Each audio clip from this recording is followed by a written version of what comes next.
Joyous Jingleshearth, everyone, and welcome to this wonderful holiday season stream. I'm Amy Vorpahl. I'm going to be your dungeon master today, and I want to go around and everyone say hello, and then I'm going to bring us in with a brand new, original Jingleshearth jingle.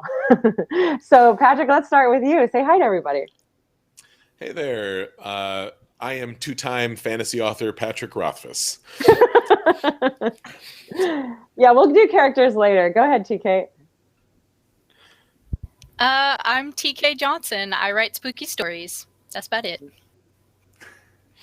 I am Todd KENRECK. I am the content director over at D&D Beyond. And I am Havana Mahoney. I'm a full-time variety caster on Twitch.tv, and I play tabletop RPGs here, apparently, and over at Geek and Sundry Alpha and Saving Throw Show. Woohoo! All right, and with that, guys, it is time for Jingleshearth.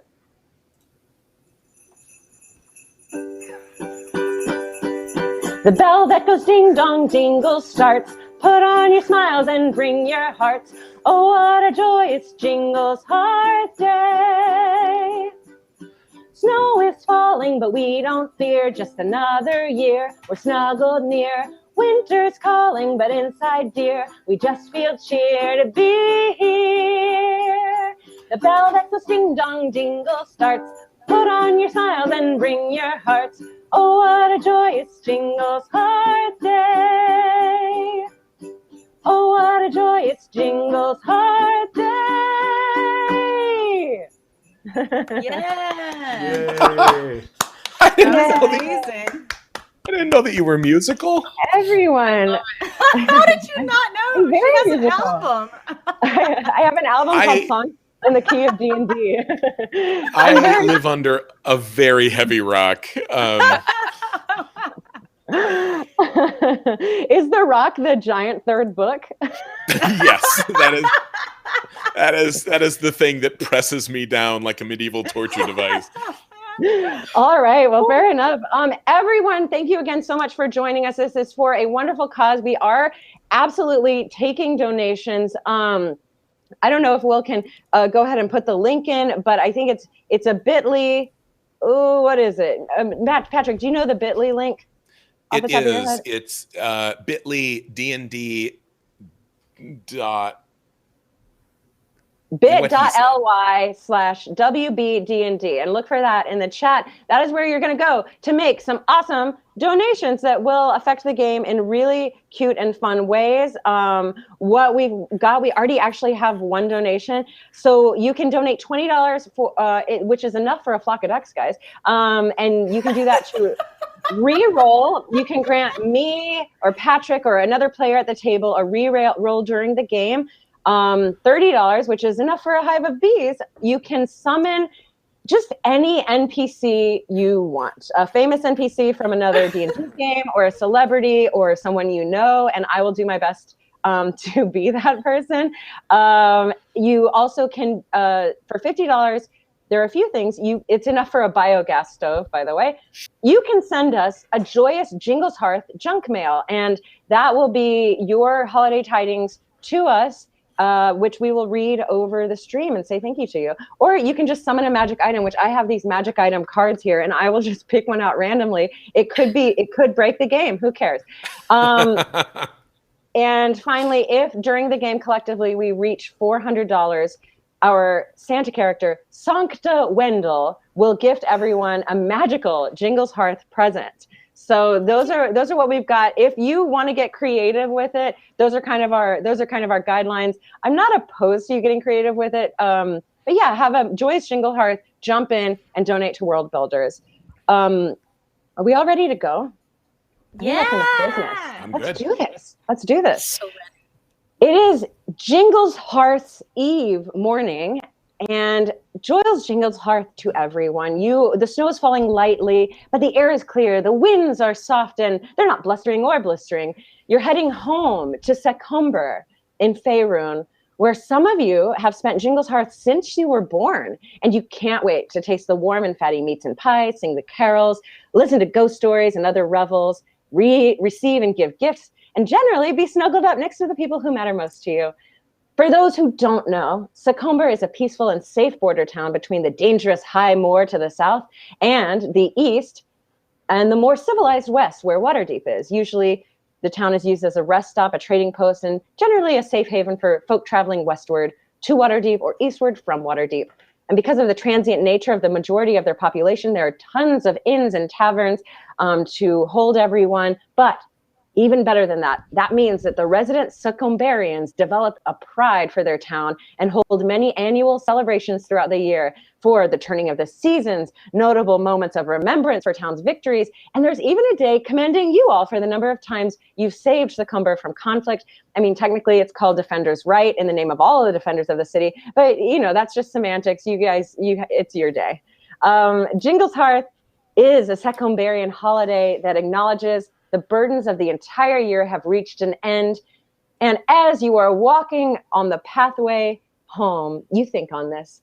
You're going to wipe the slate clean and remember all of your successes and failures, noting how both have made you a better adventurer, a teammate, a Secombarian, and a friend.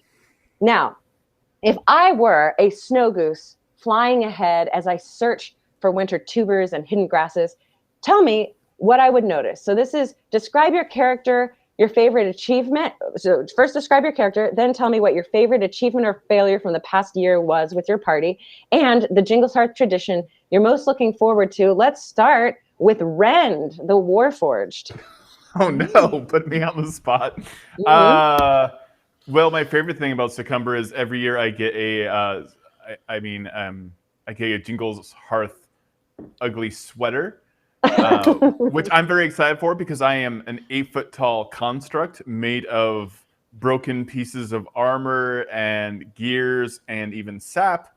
I was created by my wife, who is a tiny little rock gnome named Whittle, and I just can't wait to get a sweater and feel like a real person because everyone tends to stare at me, and so I'm always excited. And I'm really hoping this year that I get a tiny ugly sweater for my little wolf toy. That I carry with me everywhere. Do you have a name for your wolf toy? Barky for now. Barky. Called out. Oh my gosh. That's a lovely name. Also, and then what is your relation to Secomber? Do you live there or are you from there?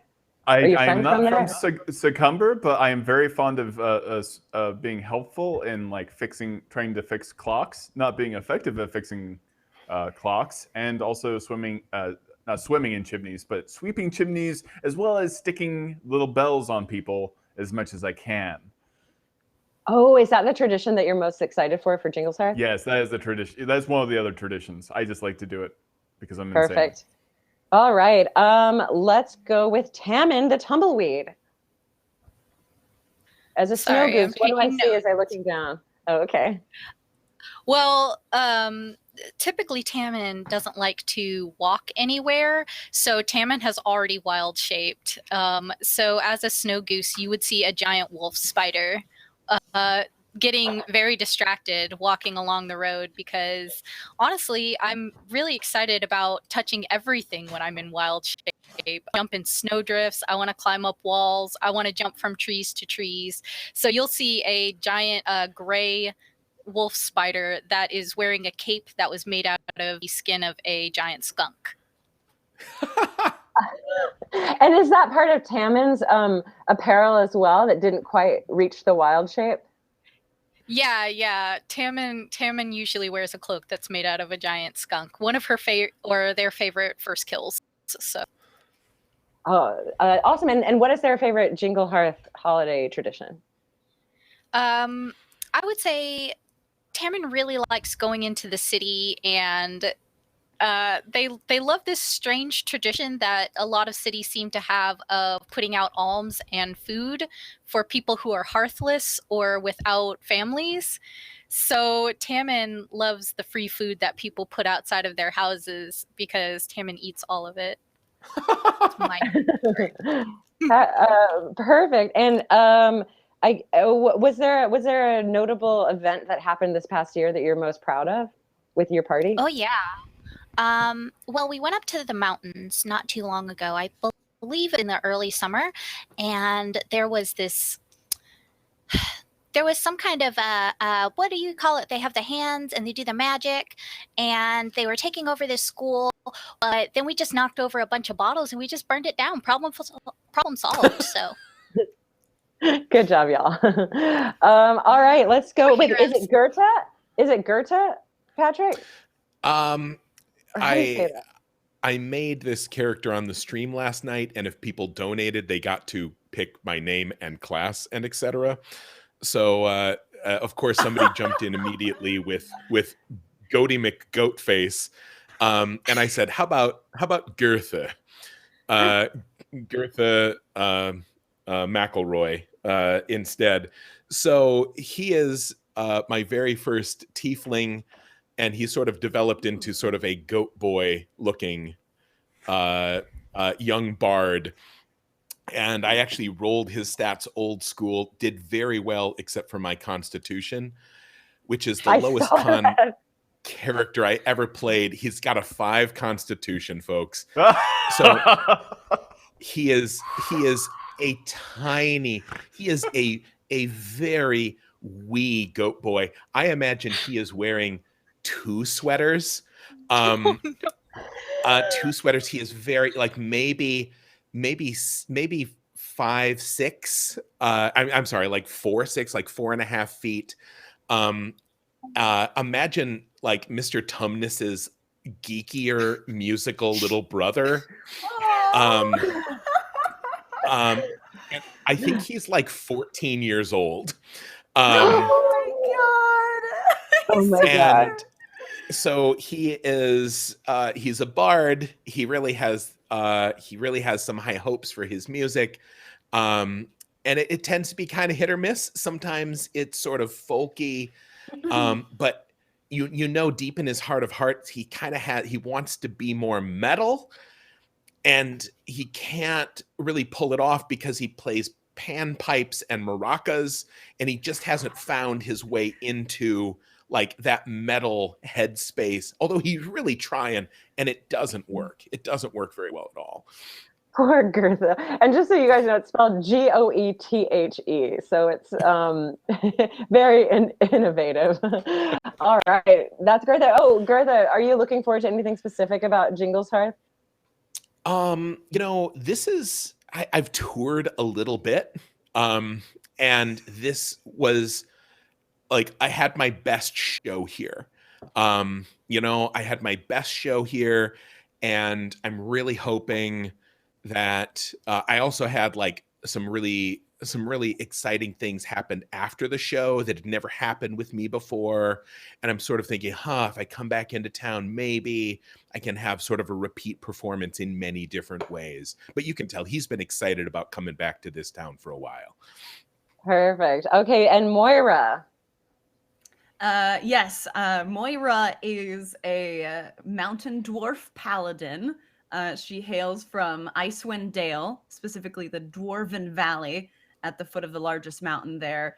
And she grew up in a family of essentially like miners and treasure hunters who are just constantly in this battle of digging up and finding and sourcing things either from deep under the ice or diving into like the frigid cold waters to retrieve things. And then, so because of that, she's also become a traveler just by means of like trade and selling the things that they found. But it's also, she's just grown to love finding new places and meeting new people and things like that. And one of the things she's most proudest of is every town she visits, she makes sure to win at least one arm wrestling contest. Oh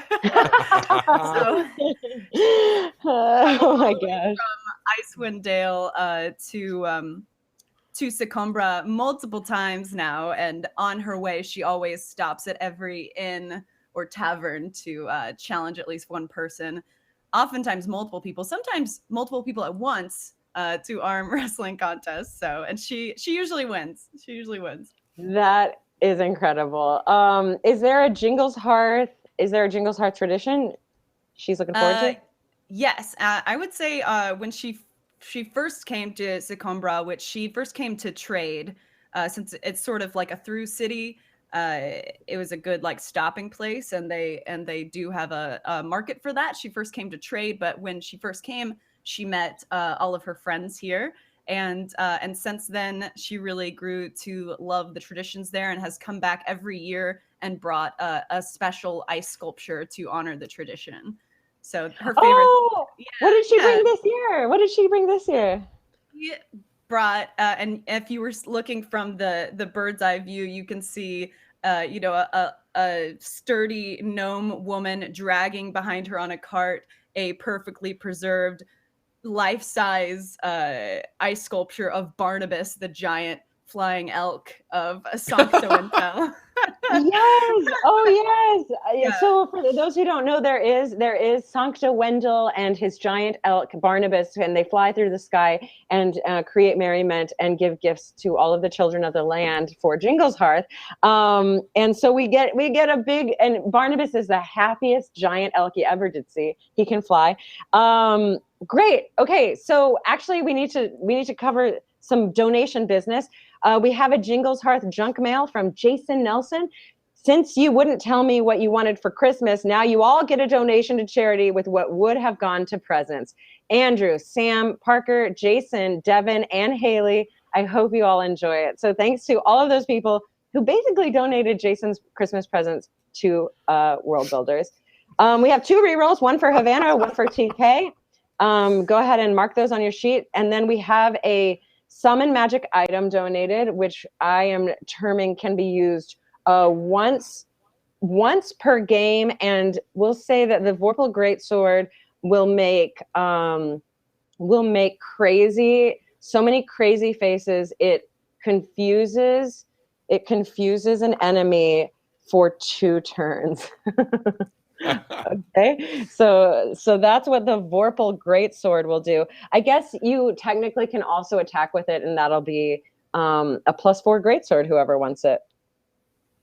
I couldn't lift it. I'm too. I know, we have 2 gnomes and a frail tiefling. I think it's probably me or Rend then. Right. Hey, Yeah. can't use it, but I just want to be included. Well, if you can pick it up, then you can have it, right?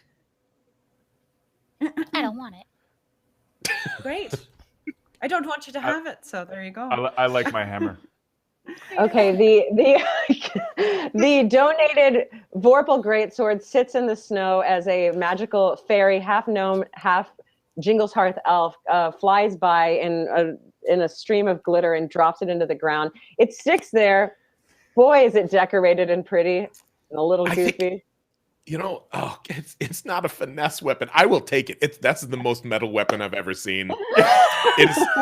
It has got to be what, 1.5 foot longer than me. Yeah. Yeah, it's enormous. So remember, in a combat, if you pull it out, you can channel you can fight with it. It's a +4 greatsword, but you can also petrify, or you can paralyze an enemy by channeling the goofiness of it. It'll make goofy faces, and the enemy will be paralyzed for 2 turns for free. Okay, I have a question. Since I am 8 feet tall, and normally my wife rides on my backpack, basically, Master Blaster style, like in Mad Max Beyond Thunderdome. Cool. How tiny is Patrick's character? Is he like 4 feet tall? Yeah, he said he was 4 and change, but most of that is spindly little goat leg. Yeah. Yes. A sinewy 4 foot. Are you struggling in the snow? Are you I'm so struggling. I'm like slogging through, like really. And you've offered already, and he's like, no, I'm fine. He's like really kind of. He's 14 years old, right? He's no way he can accept help. I like to I'm imagine kind of walking that in front of him, Hammond, kicking the snow away, kind of making a path subtly. Yeah, very. He for a while you could see he kind of he goes out on his own, like makes his own. He's like, I don't need this, but then like slowly drifts back into your wake, and he's like, yeah. And now with the sword over his shoulder, like a bindle. Great, and we have a bounding giant wolf spider just splashing in snowdrifts. Yeah. I like to imagine that Tammin originally offered to turn into an elk, since that would be large enough for Goethe to ride. But when Goethe was like, no, Tammin was like, okay. I can see the spider like on the top of the snow too, like lightly skittering over everything. Yes. What's Moira up to? I mean, she's just slogging along. I think she's kind of eyeing Goethe, just like sort of waiting for him to collapse. So she's sort of got her eyes on him, and just sort of every now and then she's like, I could just like, you want me to carry it? Never mind. Just flying back and forth. Okay, perfect. So that's how you find yourself getting closer to the town, which you've been here before, so you all know where it is. The anticipation of the holiday warms within you. You're expecting some magical fey lights hung across the eaves and windows of the many tavern shops and lodgings in towns, the dozens of snowmen that pepper the landscape, and sense of Butterfield everything, plus the shouted tidings of good cheer and carols, and best of all, laughter. But as you approach Succumber, you actually begin questioning if you're on the right path. Could the snow have hidden the usual trail from you? You can't see the lights you're expecting, and there are no echoes of laughter. The town, if it's still there, is pretty quiet, as if it's just another winter's day.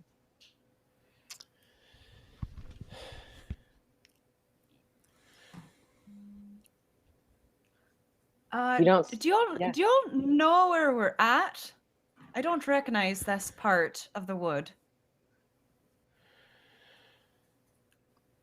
Oh, I haven't got a voice for him yet. It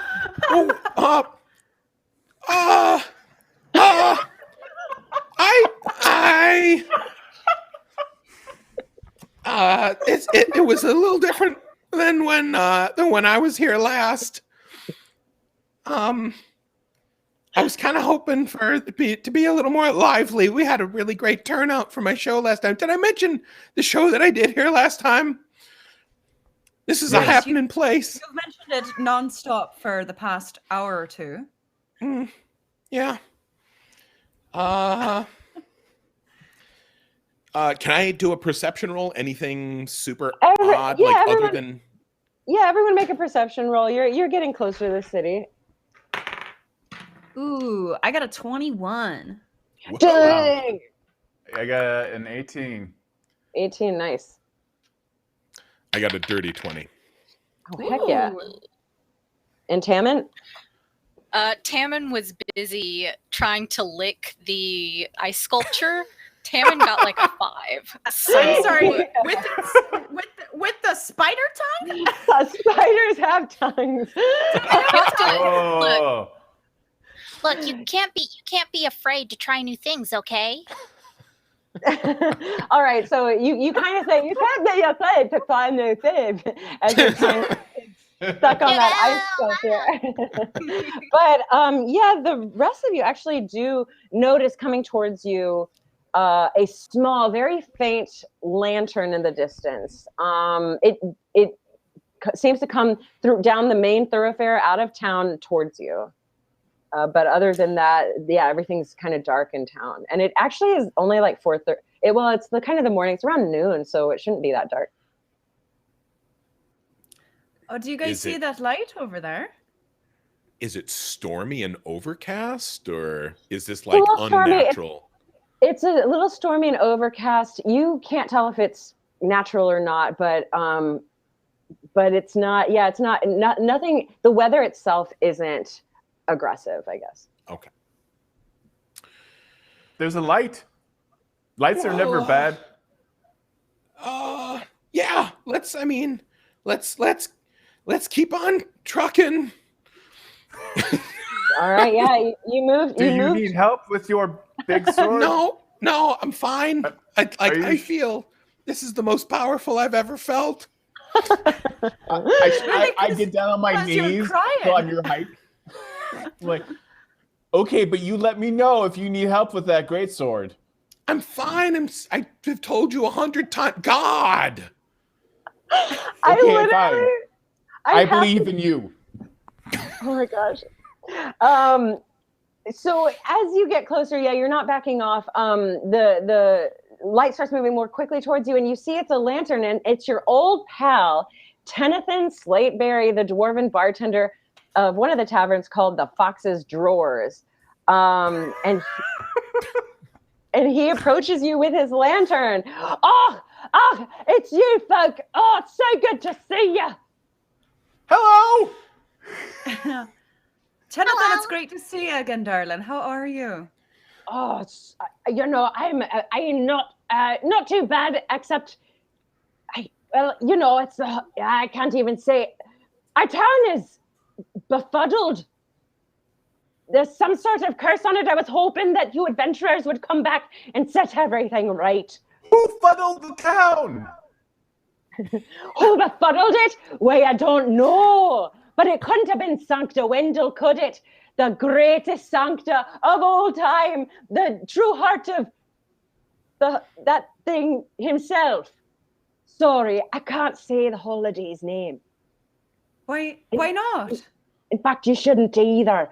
Well, turns out You can't Jingleshearth? No, that's it. Why can't you say Jingleshearth? Oh my gosh! As you say it, a cold wisp of air just comes out of your mouth. It kind of hurts your throat as it comes forth, as if you were running in the cold. How it kind of burns your lungs. So you get that feeling, and it just kind of wisps away towards the town. And the same thing with you, Goethe. When you do it, it moves towards the town, and you feel that burning sensation in your throat. Oh, don't say it! I'm saying, just don't say that word. Look, I have breath. What was that? Yes, it's quite impressive. The thing is, this has happened so much. Come with me. We'll get into some warmth. I'm really glad to see you. And he guides you into the Fox's Drawers, where he offers you some food and some drink. Nothing. No like cookies or no buttery pastries like you're expecting. Kind of the normal sluff. Very tamed down. So maybe a stew and some bread.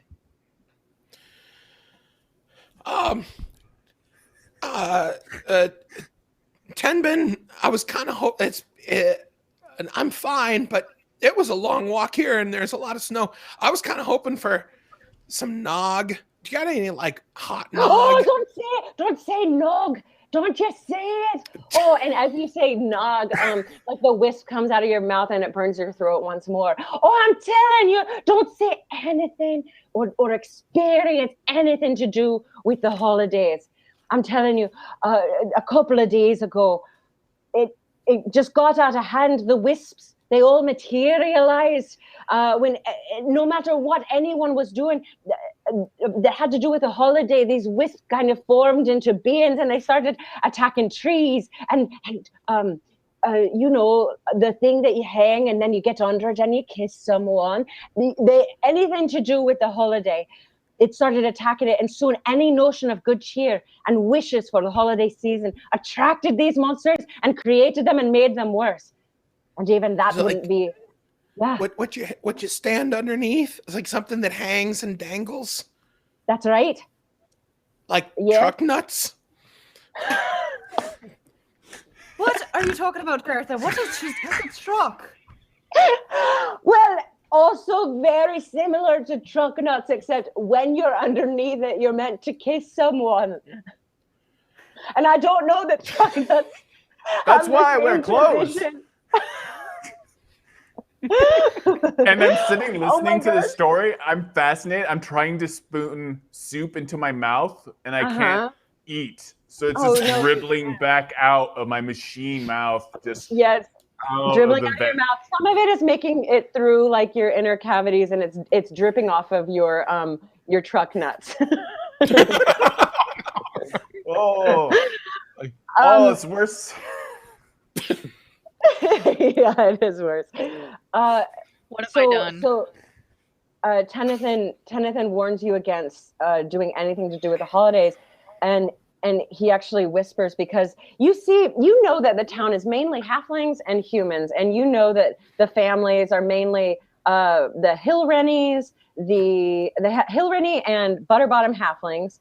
There are some Slateberry dwarves, which is what Tennyson is. Tennyson's a Slateberry, and then there are Pitherington and Yarshall humans. Those are their surnames. So that you see some halflings, and you suspect they're either part of the Hillrenny clan or the Butterbottom clan. And so he kind of whispers and says, actually, it wouldn't have been so bad, except the Hillrennies, they took it upon themselves to fight back and said, no one's going to take our from us. And they rushed around decorating every building they could in town, singing the songs of the time and at the top of their lungs until, at some point, their little boy, tiny little 11-year-old Hops Hillrenny, well, he went down swinging, didn't he? And he actually kind of pipes up with some Secondbarian pride and says, to Hops! And the weak ale that he's been serving, everyone in the tavern kind of looks at him and says, yes, to Hops. Not little Hopsy, the boy with the crutch, right? He was, can you believe it? Hold on, let me take a look at you. I don't know that he was quite as frail as you are, but he was quite sickly. You might have him beat on just exactly how, well, but nobody had more Jingleshearth spirit than Hoppy. That's it, Jingleshearth! And another spirit like flies out of your mouth. But he's okay, isn't he? Wait, did you say he beat Hops? Why did you beat Hops? No, the wisps that materialized, they attacked him. The Hillrennies were trying to take back the holiday, and it got a little out of hand, so Hops fought back. But, well, the thing is, we don't know what happened. They never found his body, and in all the hubbub and the slurries of the snow, they never found his body. Oh, well, if the creature didn't kill him. You've got to be kidding me. This is my new catchphrase. Somebody donated to give me a catchphrase. You've got to be kidding me. It's hard to do that in my adolescent accent. I'm sorry for that. I'm not kidding you, unfortunately. And the thing is, it's tomorrow, and we don't know what we're gonna do. Let me real quick actually take care of some of this. I get a reroll. Hell yeah. Thank you so much. We get a choice of magic item for Goethe, and we're just gonna draw randomly. You get a ring of shooting stars. That is very festive. At will, you can cast dancing light at will. It does require an action, and it has 6 charges for the following other properties. Basically, fairy fire, ball lightning, and shooting stars. If you have access, you can just look this up as well. But you have a ring of shooting stars, and then there's also a magic item for Havana. What the? Oh, okay. Well, all right, you do get this. We'll see if you have a creative way to use it. Let me know. You get Qual's feather token. It's a tiny object. It looks like a feather. Different types of feather tokens exist. Okay, so if you're on a boat or a ship, you can use an action to toss the token 10 feet in the air. The token disappears, and a giant flapping fan takes its place. And the fan can create a wind. Can I do the tree version? The tree version, sure. Yes. Then it okay. Be kind of festive, like. Oh yeah. Tree. Yeah. What's that spell? Is it just? It's just like a 20-foot high tree comes out of the ground. It's like 20 feet high. I don't know off the top of my head, but yeah, if you have a fun way to incorporate a tree in this adventure, I am in.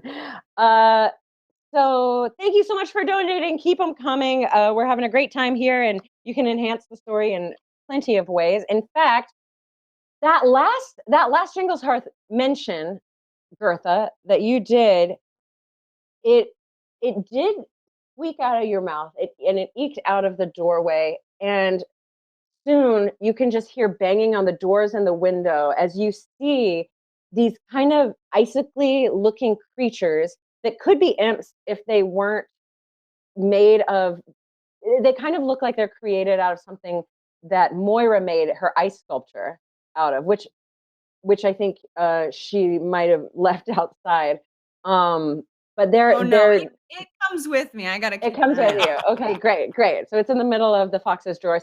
But basically you see these elementally icy creatures pounding on the doors and windows trying to get in, and you see the tavern people, they would look scared, except they kind of take it in stride and kind of are like, okay, they know what to do. They get under the table and like assume a position of putting their hands behind their necks and kind of just wait for it to go away. But I start Tennyson, banging back. I think they're saying hello. I'm like, look at all these nice ice things. I'm like, bro, I can play too. okay, great. Yeah, you do that, and they kind of center in on that part of the door, and you can hear the door splintering under their banging from the outside. Oh, Beans. I don't think they're nice. Yeah, Tennyson Red, I think says, you should get they're- away from the door. You're the Well- windows. You're aggravating them. They're definitely not nice. In fact, this is what the wisps of cheer turned into. Anytime you mentioned the holiday or did anything to celebrate it, why more of the wisps came and they formed into these icy, terrible creatures. Them's the ones that got pops. Them's the ones that need to die. Well, have you defeated any of them? Do you know their weaknesses, or we could just smash them up if that's what we need to do. I was hoping you'd say that. Oh, could you smash them right good? Right, I've got my special war pick. It's essentially an ice pick. So if they're made of ice, I think we can make quick work of splitting their heads in. Oh, they are. Just, I don't know what to tell you. I can't let them into me fox's drawers. Yeah, you don't let anyone in there. Boy, have No. I tried though. The fox's Tennyson. drawers are off limits. And he okay. Yeah, no, you Nonchalantly, I tried to get kind of close to the goat boy. my tiny little friend with the horns, and in kind of like an Iron Man kind of weird spell, I cast Warding Bond on him.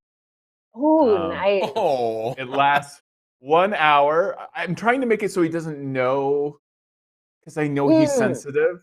But Okay, so maybe like you offer him, like you just tell him to guzzle meat or something really quick so he can feel the warmth, but he thinks it's coming from food. Yeah. Like I pour meat on him. I'm like, oh, isn't that warm?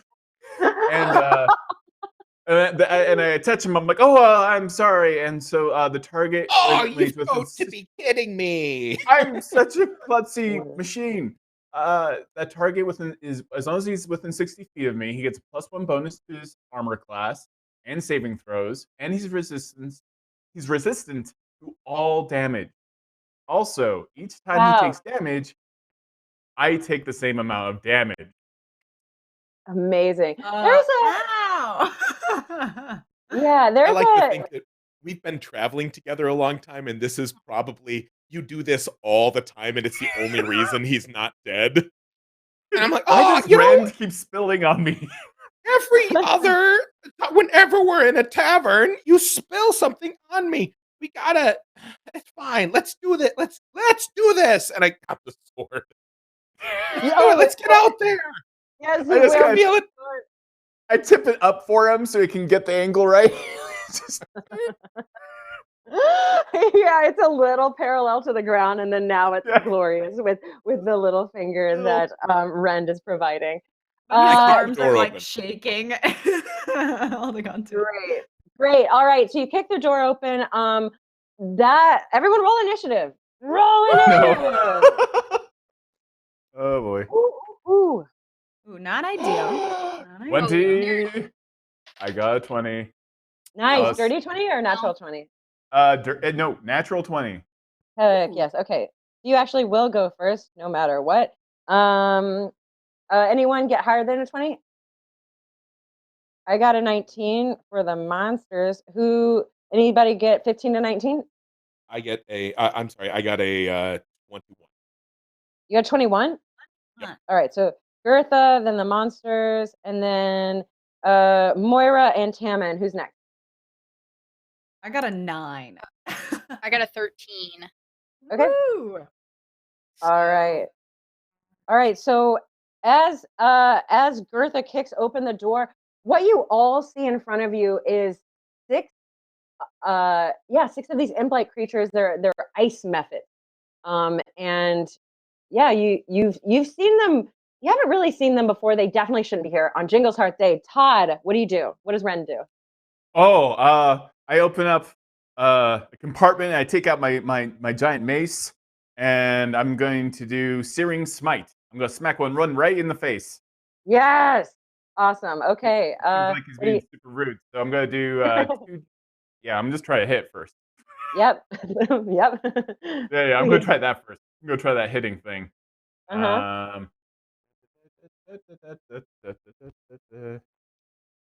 11 plus 6 is 17. That hits. All right. I smack the nearest one right in the face, and my mace just erupts in really hearthy, comforting red and Halloween orange flames. And I just kind of cram it into its icy face, and I'm going to roll damage. Yes, please. Also, it's not Halloween. It's Harvest Wink is what September. Harvest Winky kind of color. Cool. And 9 and 10. It does 10 points of damage. Yes, it does. Okay, the magical imp who's flying, he actually starts cracking, like as if it were an ice sculpture. He's cracking from the inside, and his pointy nose falls off, and he screeches as he takes this damage. Who's next? We've got Goethe, you're up. Goethe. So he like kind of steps out the door into them. Wait, I'm Or so he- sorry. Sorry, Todd. What? Oh, I did miss something what up. type of damage? What type of damage was that? It was fire, but they can make a save. So they need to make a Constitution saving throw, and I Okay. forgot that. So I'm sorry. No worries. All right. Yeah, they oh my gosh. Okay, so you actually And they catch on fire. Oh, what happens is they'll catch on fire. Yeah. okay. So and also, I mean, you can tell. Wait, what is the saving throw? So if they make a Constitution saving throw versus mine, What's it? it's a 12. They need Okay. to be a 12. If they don't, they catch on fire, and they catch on fire for 1d6 Okay. until they save. So basically what happens is you actually, as you hit, you can actually see that your weapon is depleting them even before it hits. And as it does hit, it can't catch on fire because he has melted completely. So he as he screeches, he just melts to the ground as if he's a block of ice or a snowball. That poor guy. So you have destroyed this ice creature. Yay! Yay! Is it like does it erupt into like snowflakes?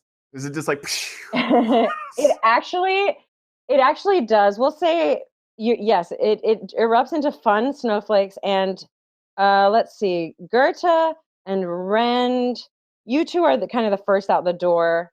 So make a DC 10 dexterity saving throw. Oh, very good. Made it by a 10. Okay. Not looking Rend? good, kids. It's 11. Okay, 11. so both of you actually, when it does explode in snowflakes, but they're kind of spiky snowflakes. So you each take 2 slashing damage as it explodes into My nothing. least favorite type Whoa. of damage. No shrapnel. No shrapnel. Goethe, you're up. Okay, so if he kind of gets out into them, I want to do like it's all about how this looks. I'm a bard. I'm 14 years old. It's a bad combination. So like I am spindly. I'm actually pretty strong and pretty dexterous too, though. So I've got the great sword. I've actually got like a strength of 15. So I've got the great sword, but that's just a prop for me. This is like the most metal sword ever. Right. So I've got that, and but I head out the door after him, and I want to like run up his back and like jump, like, and then like come down like hammer the god style. Except I'm gonna do the firebolt as a tiefling. That's my inherent deal. Okay. What is the Um, range on that? it Or sorry, not range. What is is the radius? it is a direct attack, so I've got to Okay. roll to hit. So it's not One target. a radius. Okay, cool. But as I'm Let's- going up, I'll also um I will, as my bonus action, I will do Mantle of Inspiration. For everyone, we'll have 5 temporary hit points as um I got him. I'm thinking, what would I sing? What is the most metal song? I'd be like, as I run up, it's like dun dun dun dun dun dun dun dun smash. That's all he has time for. Oh, perfect. Okay, yeah, roll. So everyone write down 5 temporary hit points and roll to see if you hit with your firebolt. Geez, that's my new catchphrase. Geez. Oh, yeah. Oh, it's plus. It's still only a 7. A 7. 13. 13. Oh, Is it 13? beans. A 13 will still hit, actually. So Woo. as you climb up, Rend, you actually feel the warmth of your what's her name, Whittle. Remember how you used to hold Whittle? Well, it feels really nice to have another humanoid on your back, but it's not there for long because Goethe smashes down, and out of his hands comes a huge firebolt. He centers it on the one that is right behind the one who exploded. So how much damage does he do? 10 fire damage. 10 fire damage. All right, this guy is not looking great. He kind of does what the first one did. He cracks, he melts, but you can see a little glowing blue icy heart still pumping, and his wings are still fluttering, but he's kind of doing the sad injured winged creature dance. Now we've got, it's their turn. Okay. The first But at least I got into the middle of them first. Yeah. Okay. So we've only got 5 left. So the first one, does a 7 hit you, Rend? Probably not. A 7 hit me? No. Okay. I Does haven't. a Nah. yeah? What's your armor class? It's 18.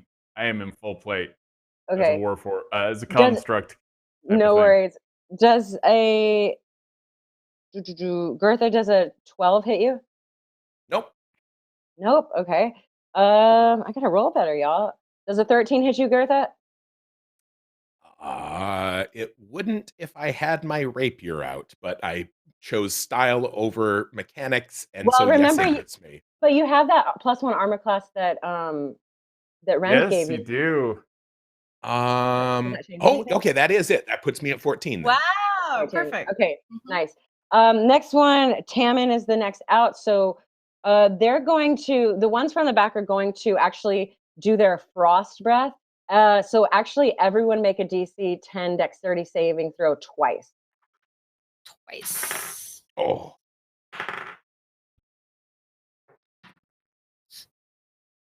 One success. Ooh. One, and then I got a 1.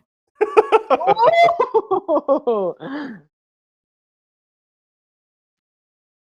I got an 11 and a 9. Okay. Since you rolled them twice, any number that is lower than a 10, you take 5 cold damage. So Oh no. who did I hit and Where how goes many that temp times did I hit HP? you? You hit Moira once. Oh yeah, temp HP. Okay, never mind then. Yeah, I got hit as well. I got 5 hit once. times? Oh, nice. Did they hit Goethe at all? Yeah, it wiped out my 5 free temp hit points. It just hit me once.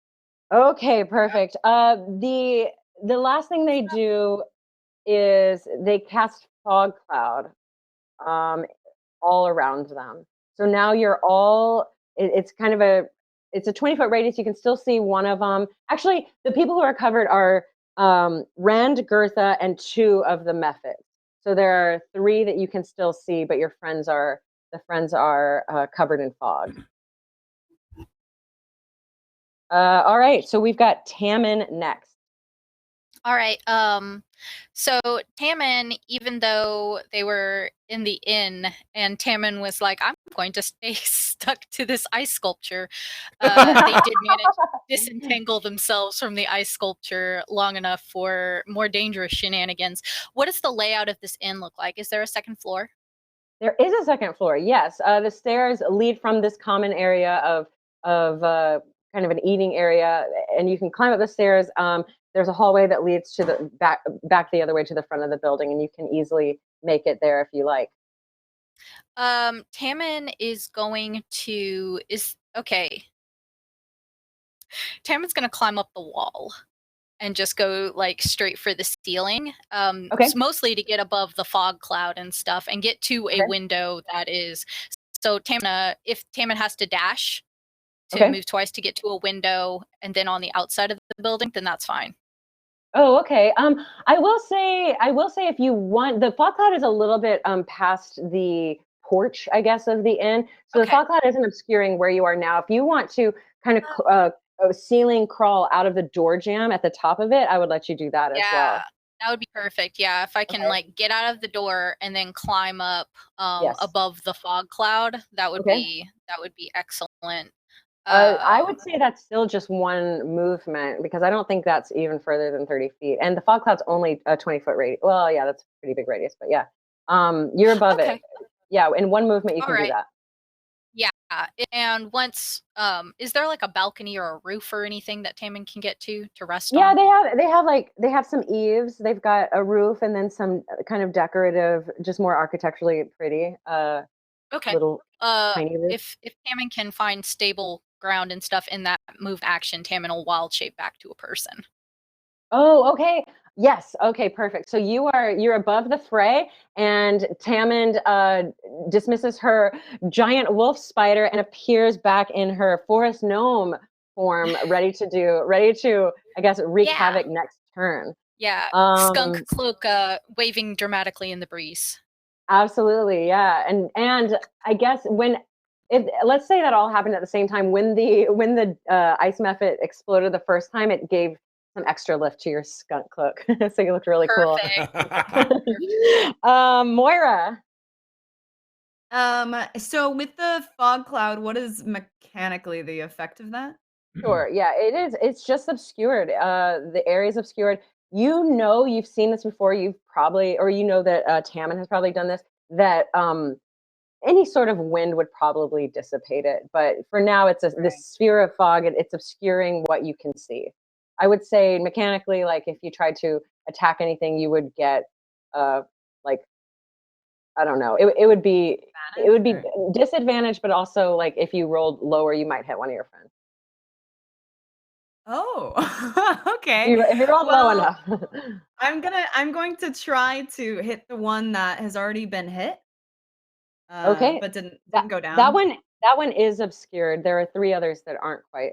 You can still see. Okay. I'll whatever one I can see most definitively, I guess, in front of me. I'm going to Moira's going to wield her war pick and try to pierce through its ice and heart with it. Oh, perfect. Okay, so you've got a war pick. You're probably going to go a little bit around on the ice cloud and get the one on the right that's kind of dangling outside of the fog cloud. Go ahead and roll to hit. Okay. Does this war pick have like advantage against ice? Because I think I would argue for that just because the culture that she comes from is one of like essentially masonry, but with ice blocks instead of like stone Absolutely. blocks. So it's sort of Right. her trade and You have just so You but have advantage v ice. okay. And this counts. And I don't have disadvantage since it's outside the fog cloud a little bit. Nope, you don't. You're good to go. Ooh, yes. 18 plus 6. So that's gonna be 24 to hit. Okay, yeah, you definitely hit. How much damage do you do this little guy? I do only 6 points of damage. 6 points of damage, and what type of damage? Piercing. Is it piercing? Okay, sweet. Then yeah, it takes it. I want to give you a bonus. Let's say that's also if you have advantage for ice, but it's also like +2 V ice, but only V ice. So let's give it a +2 for that too. So that's okay, perfect. So yeah, you kind of know exactly where this ice mephit's weak spot is, where even though it's made out of ice, you know where its soft belly parts are, and you kind of get it in the guts, and some weird liquid starts that is a little more viscous than water starts pouring out of its guts. Ren's turn. Ren, you are obscured by the fog cloud. Even with my like glowing like fire eyes, which are kind of like creating just 2 rays in the fog. You're a little lighthouse. It helps, but I will say it's more like putting your beams on like in a fog. It kind of it's probably it's worse. Back. It's probably way worse. Like, I'm not trying any chicanery. Like this is yeah, you can't see. Can I hear anything around me? Oh yeah, absolutely. Yeah, you can still hear. You hear them in front of you. Yeah, more in front of you than right. Like 1, 2, 3, 4. They're kind of spread around the ice cloud. There's that one directly in front of you that Goethe got. So Goethe and one ice mephit that is probably really almost dead is right in front of you. Okay, so can I even make out one that isn't almost dead maybe? You can move away from it, sure. I mean, you can walk out of the fog cloud and then you'd be okay, because they kind of centered it around where you guys are. So if you just I wonder if this is gonna work. I'm gonna hit the one that's almost dead with guiding bolt. Oh, okay, great. Yeah. So roll to hit, but it's still at disadvantage. Ooh, actually, yeah, it's a disadvantage. Okay. Actually, no. Roll to hit, and then roll a d6. A d6. Yeah, you 5. monster. I got 5. I shoot a guiding bolt, and it's just this ray of like laser-like Star Wars light just shoots out of my palm and just goes nowhere. It just goes into the sky. Oh, you didn't. How much did you wait? How much? What's your d6 though? My d6 was a 1. Oh, okay. And then I rolled a 4, and then I got the 1, and then I got a plus. Oh, then I got my +4.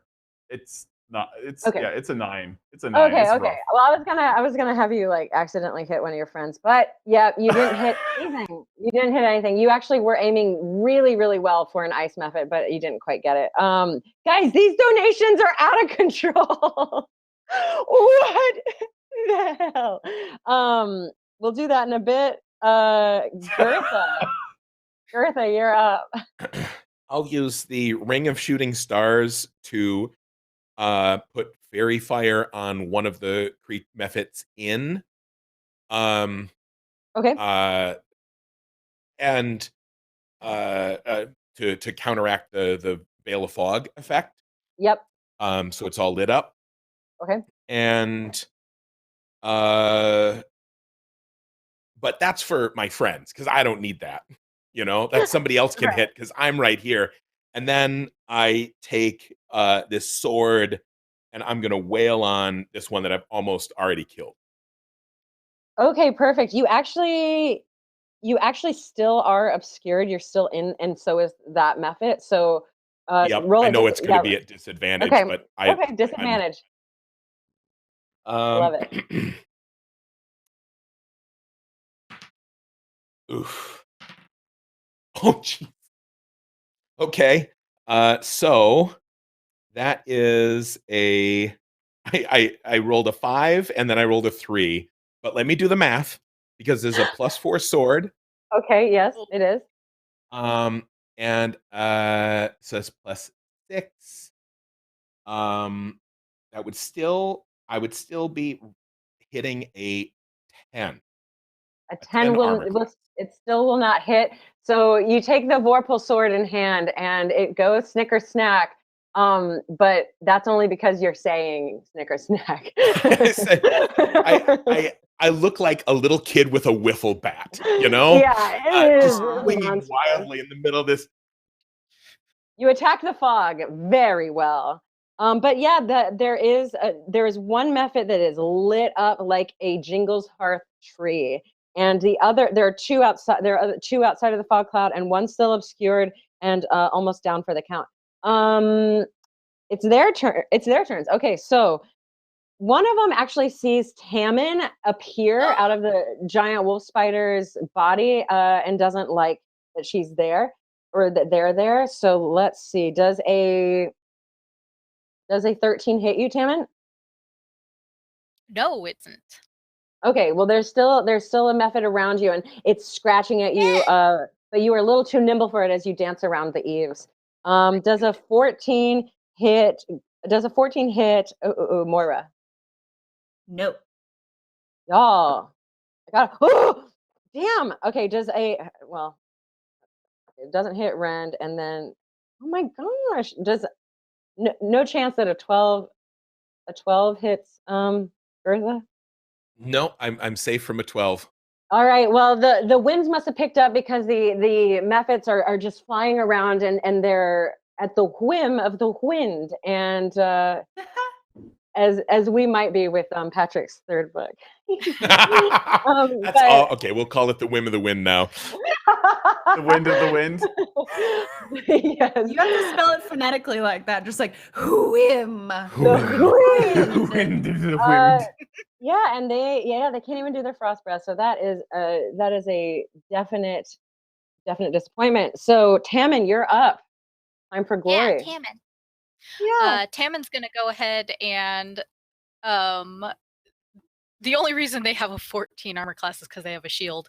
But they are going to like have the shield up and can't give what's that over there and cast like minor illusion. The sound of Jingleshearth carolers. Mostly to get hoping to tempt the methods out of the fog cloud and in that direction. I immediately yell, carolers! But does that make more? Look, I feel like there's a 50-50 chance it just makes more of them. Oh wait, I've got an idea for this. Can I pitch it? Yeah, go nuts. This is crazy. Now is this minor gosh. is this minor illusion? Is it just the sound or is it do you see them too? I'm gonna say DM's choice just because Yeah, go nuts. Yeah, this it is says crazy. sound or image. So Okay, so let's do both. Yeah, you make a GD Jingleshearth vignette over there in the corner. Carolers, like some little old nuns or something. Why, Patrick? Because like if you see them and it's like there's two nuns and a little orphan boy with a crutch, and yes, and they start to sing, except that then theoretically this would kick off more like whatever, right? So Yeah. they start singing this beautiful piping little music, their 3-part harmony, and then they just like they stop and they congeal and they frost over and they turn into from this illusion, they just turn into more methods. Oh my god. What is the Why are you advocating for more enemies? Absolutely. I mean, Hey, it's in fiction. Why are you pro methods? I'm team story. It's Okay, a good hold on. story element. Pat definitely story. looked at the clock and was like, "Look, we got like 2.5 hours. Like, let's do it. You Looked at don't the say clock, he was like, Jingleshearth, "Dang." everyone just dies. Yeah. Yeah, I mean that's where I was going, but let me actually Wow. tell you what happens. It does turn into it does turn into something. As it congeals, you see. Oh, I know what it turns into. Um, it turns into a, definitely a winged creature.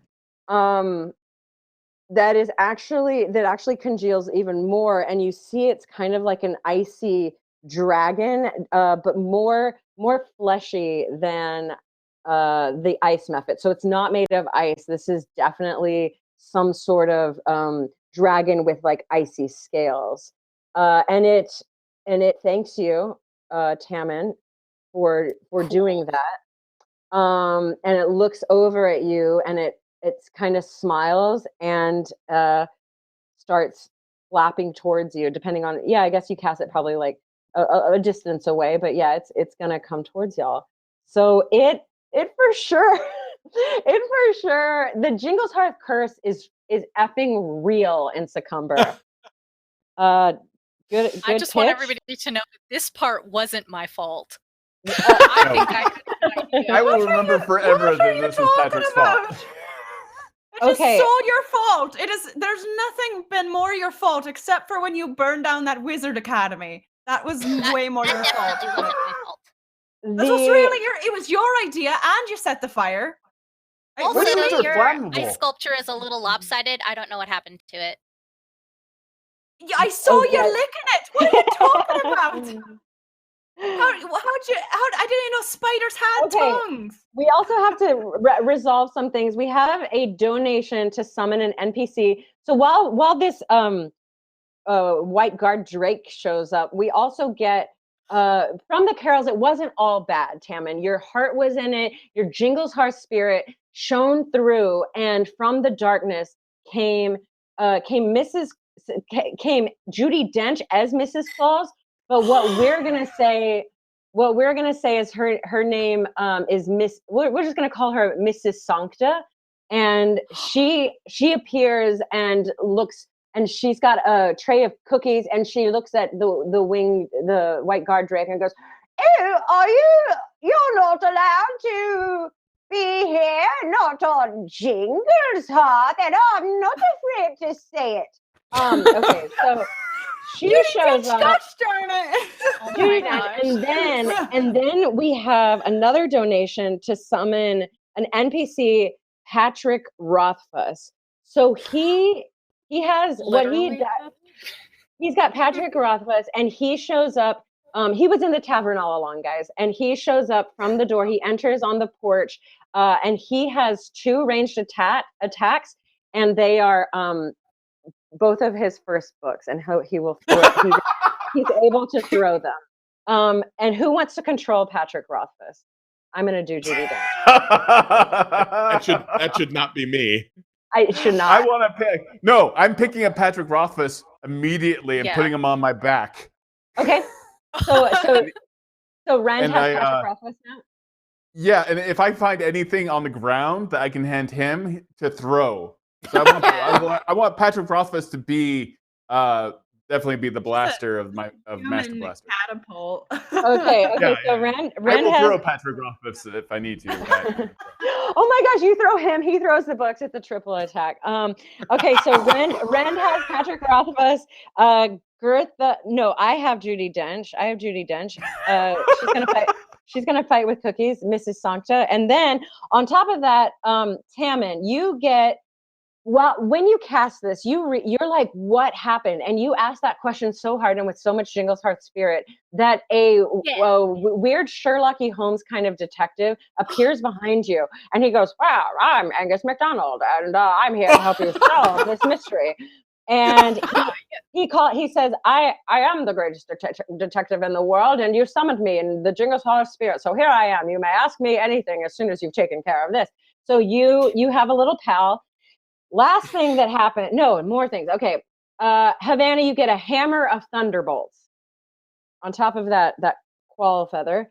And who hasn't gotten a magic item yet? We'll say this is for everyone. This is what Mrs. Claus has, and she'll give this to you at some point. You can go and get it. A cheese wheel of wonder. It's like a wand of wonder. Casting, you have to cast it, you have to eat some cheese. I get to decide the number of charges and bites. We'll say 1. And any class can use it or eat it. It's just cheese, guys. If the character is lactose intolerant, roll on the wild magic surge table. Ooh, fun. So you're all lactose intolerant. But Mrs. Claus has on her tray, amidst the pastry, she's got a wheel of wonder. Yeah. I'm intolerant of everything. Instead of, I know this might be asking too much.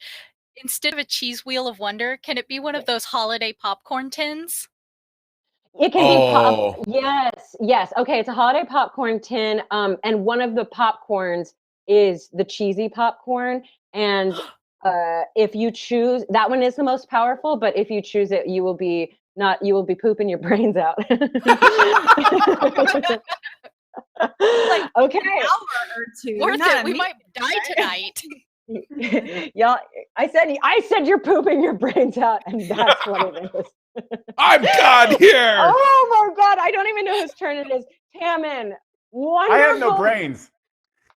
Oh, you pooped your brain. You already ate popcorn? Oh, you don't. No, you don't have Euro construct. Great.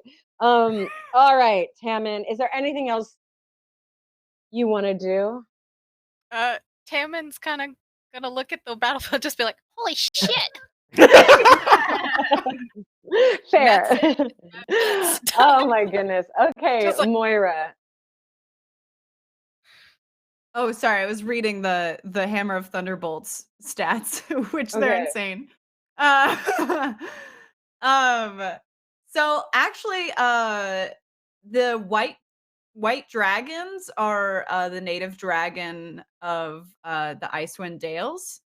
So they're sort of like a revered creature where Moira's from, and she knows Draconic, and she always wears an amulet that has it's like a mountain with a white dragon made of diamond in it. So she always wears that. So Is I that think when she real? Yeah, really that was before. Yes, seriously. Oh my gosh. I put that together before this. I love that. I love that. Okay. So I think when she sees the white dragon, it's a creature she's familiar with and sort of not worships, but in a way, a lighter way, worship light, you know. So revere, I think what she I gently revere you. Yeah. I you know, you're no deity, but hey, I'm not thirsty, but yeah, you have my respect.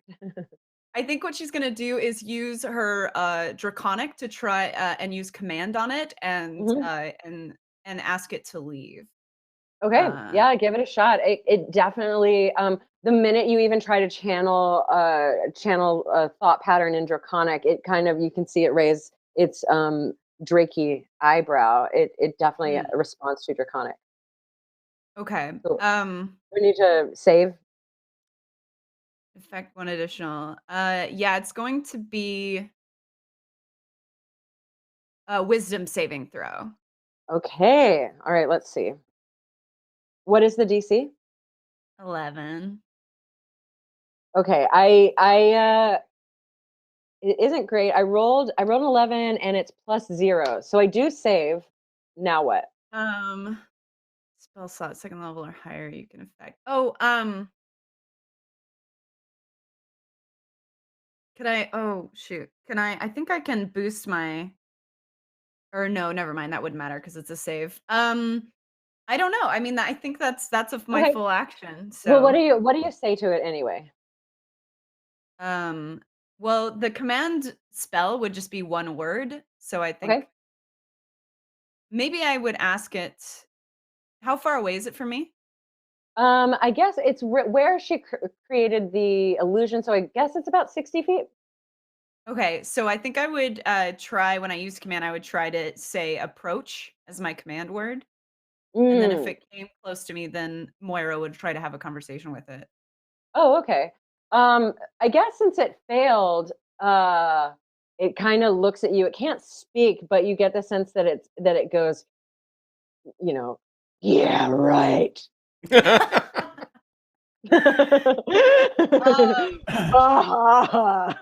You All right. wish. Well, that's my full action. So Okay, awesome, Moira. I guess I will try and. Oh, never mind. I'll stay where I am so I don't get attack of opportunity. Okay, so perfect. Judi Dench is now going to go. She's holding the Wheel of Wonder. She's got a spatula and a plate of cookies and a Wheel of Wonder. Although I wonder if she can cast the cheese. Well, actually, no. She takes a bite. She knows. Oh, she knows that if she takes a bite of this cheese, something really amazing is going to happen.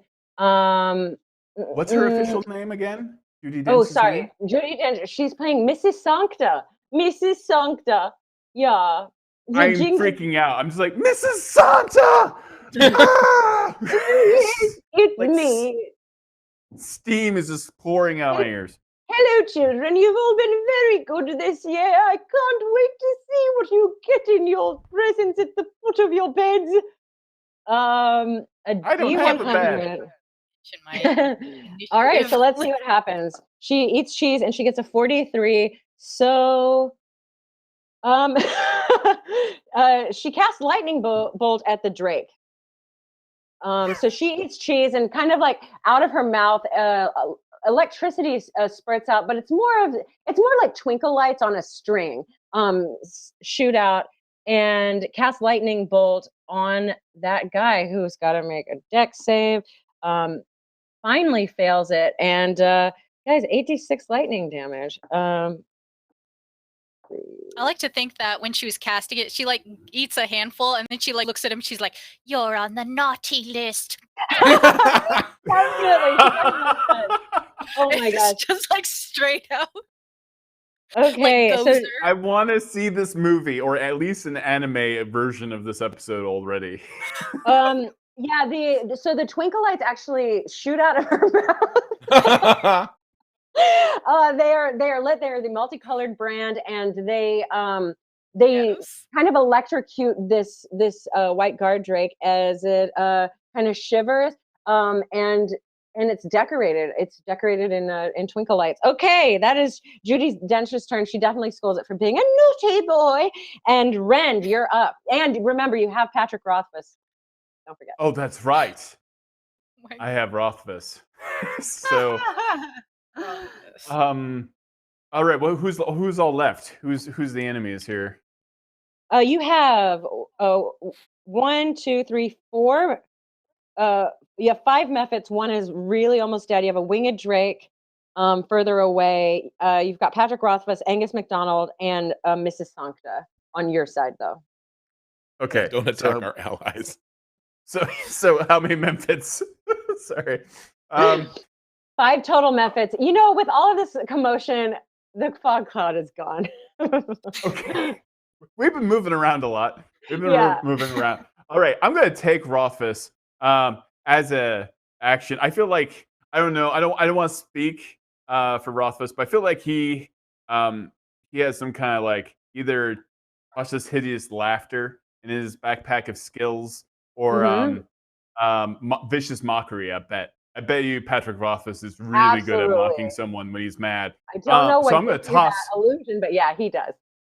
I'm just going to toss him at the Drake. Oh, okay. Yeah. I'm football tossing Patrick Rothfuss at the Drake. What is your highest ability stat, Todd? What is Rend? Oh, strength. Strength. Okay, cool. So and I think you're proficient with Patrick Rothfuss. Yeah, it says on my character sheet on D&D Beyond proficiencies Patrick Rothfuss. Yeah, so make a normal proficient attack with strength to launch the humanoid Rothfuss at the Drake. Maybe he can charm the Drake. That's what I'm really hoping for. You roll your strength check and we'll see what happens.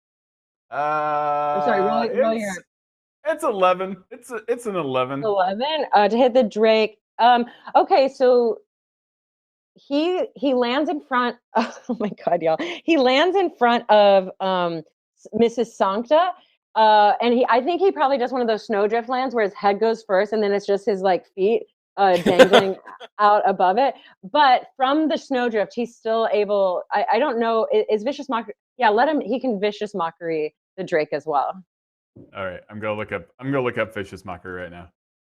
Do it. I don't have that available. And just know, Goethe, you're next. And also, as he's going, what is that cackling weird sound that he makes as he's flying towards the Drake? Oh, that's up to Mr. Patrick Rothfuss himself in game. What would Patrick Rothfuss say? He's probably like, Jesus Christ! Let me throw it in the air.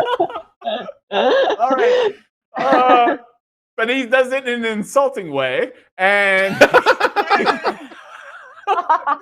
and he unleashes a string of insults laced with subtle enchantments at a creature that Patrick Rothfuss can see at range.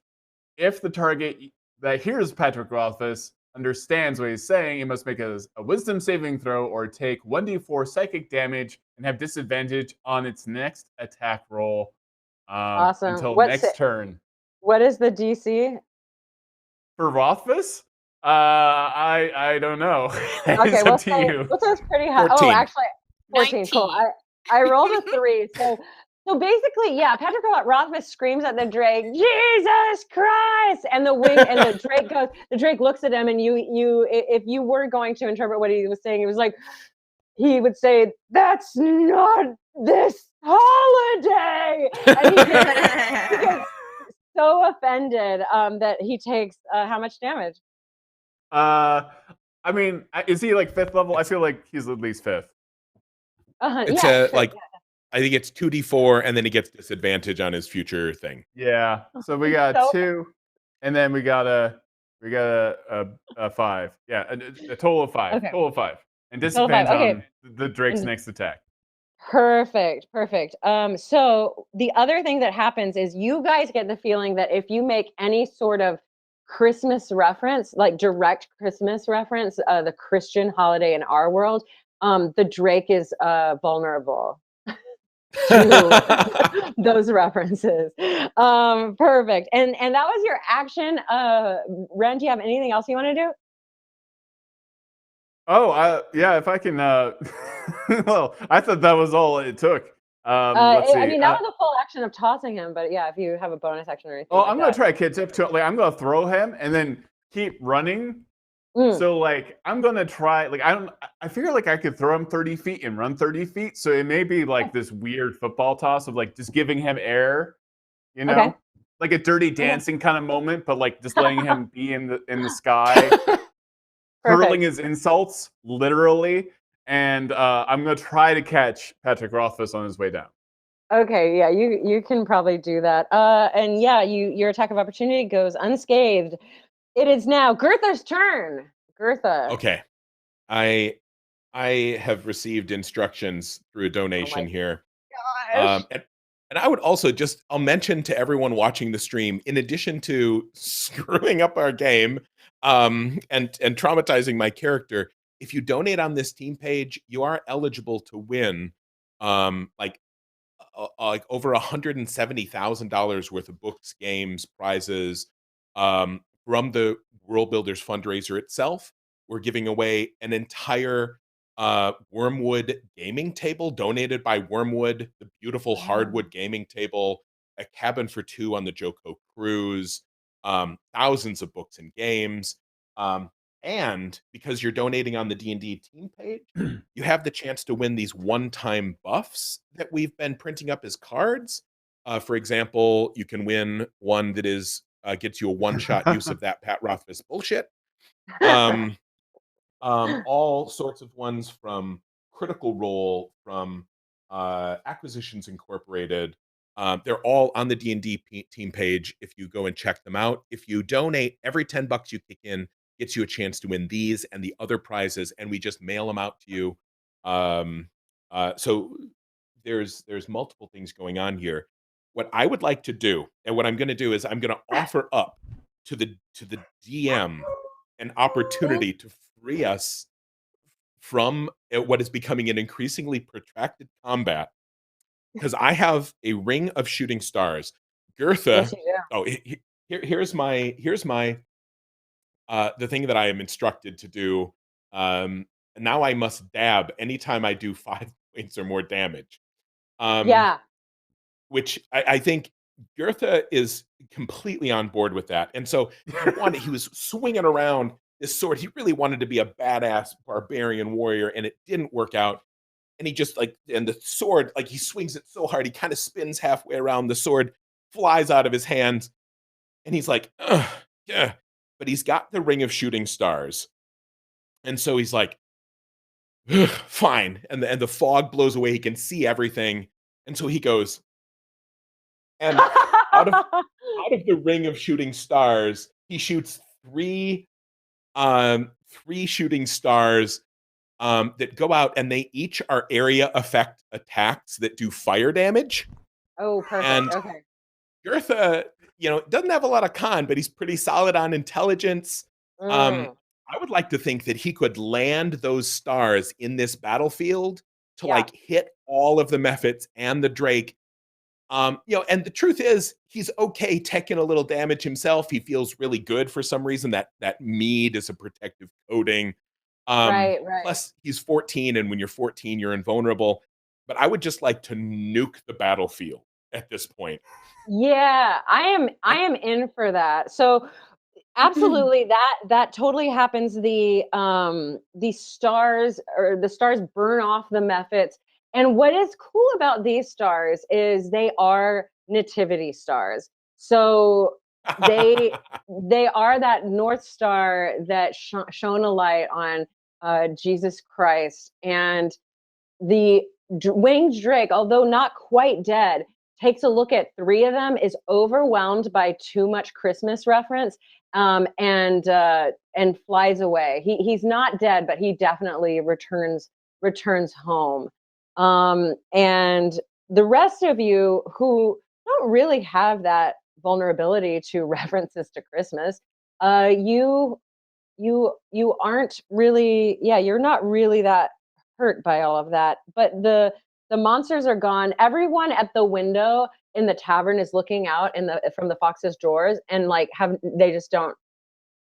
have no words. They don't know what happened. But you still do have Mrs. Sancta.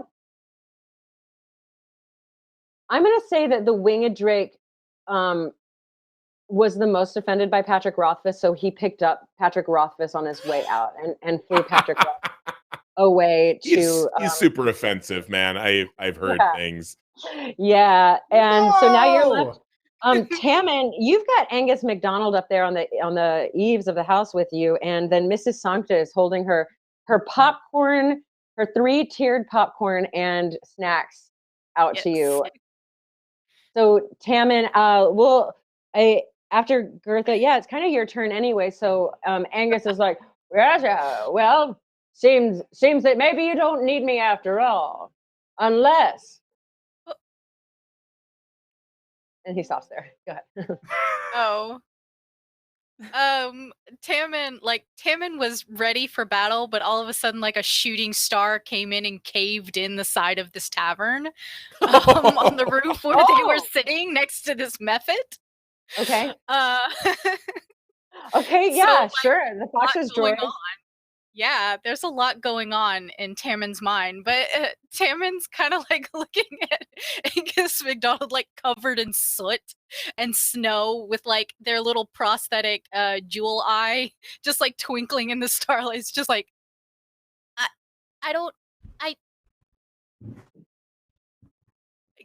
gonna let us come back next year? That will I could do some investigative work for you on that, and that's really the only thing you need to know about this Jingleshearth. I'll tell you this, maybe, and you guys all kind of convene. Tennyson is down at the ground as well, and Mrs. Sancta comes up and is, "Good boys and girls, cookies?" popcorn? I mean, I'm always down for a wee snack. I'll Cameron take starts some. licking the icing off some of the cookies and putting them back. Gross. And Tennyson Just says, "Oh, look, we've got a great investigator here. I wonder if he can tell us what happened to Hops." And Angus goes, "Well, you can ask me 3 questions, and I will be sure to answer them at the best of my ability."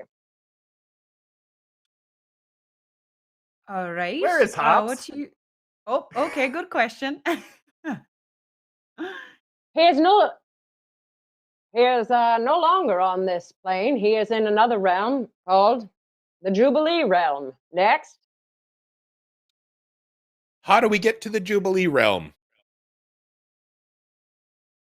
Well, remember that hideout you all visited and hung out at when you were here last?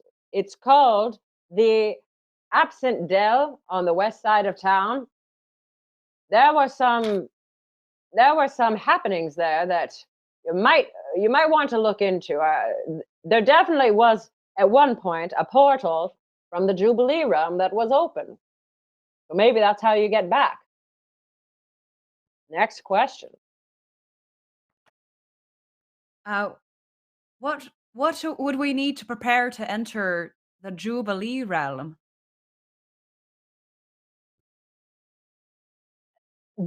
From what I know, monsters there are susceptible to goodness. Things like love and joy, laughter. I guess I'd prepare your hearts. I can laugh. Oh, Yeah, we're gonna need to work on that. I'm not Well, here to judge that's how hard. anyone feels joy. But you seem like a genuinely good construct, and those are my 3 questions. Yes. Did someone else have anything to say to me? No, Well, but Al's his question pockets to are you is- full of like non-icing cookies now, just sticky icing cookies in his Like, you keep pockets. taking them off the tray, licking them off, and putting them in Angus's pockets like one at a time. I guess, yeah, Mrs. Sancta, I guess, is just letting it happen. I hope so. I don't want her to lightning bolt me.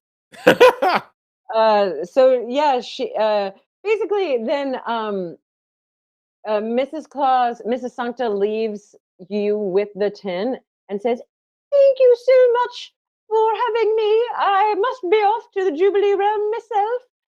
Please take this popcorn tin to use as you wish. I've used one of the charges, but you have 5 more left should you desire them. Ta-ta!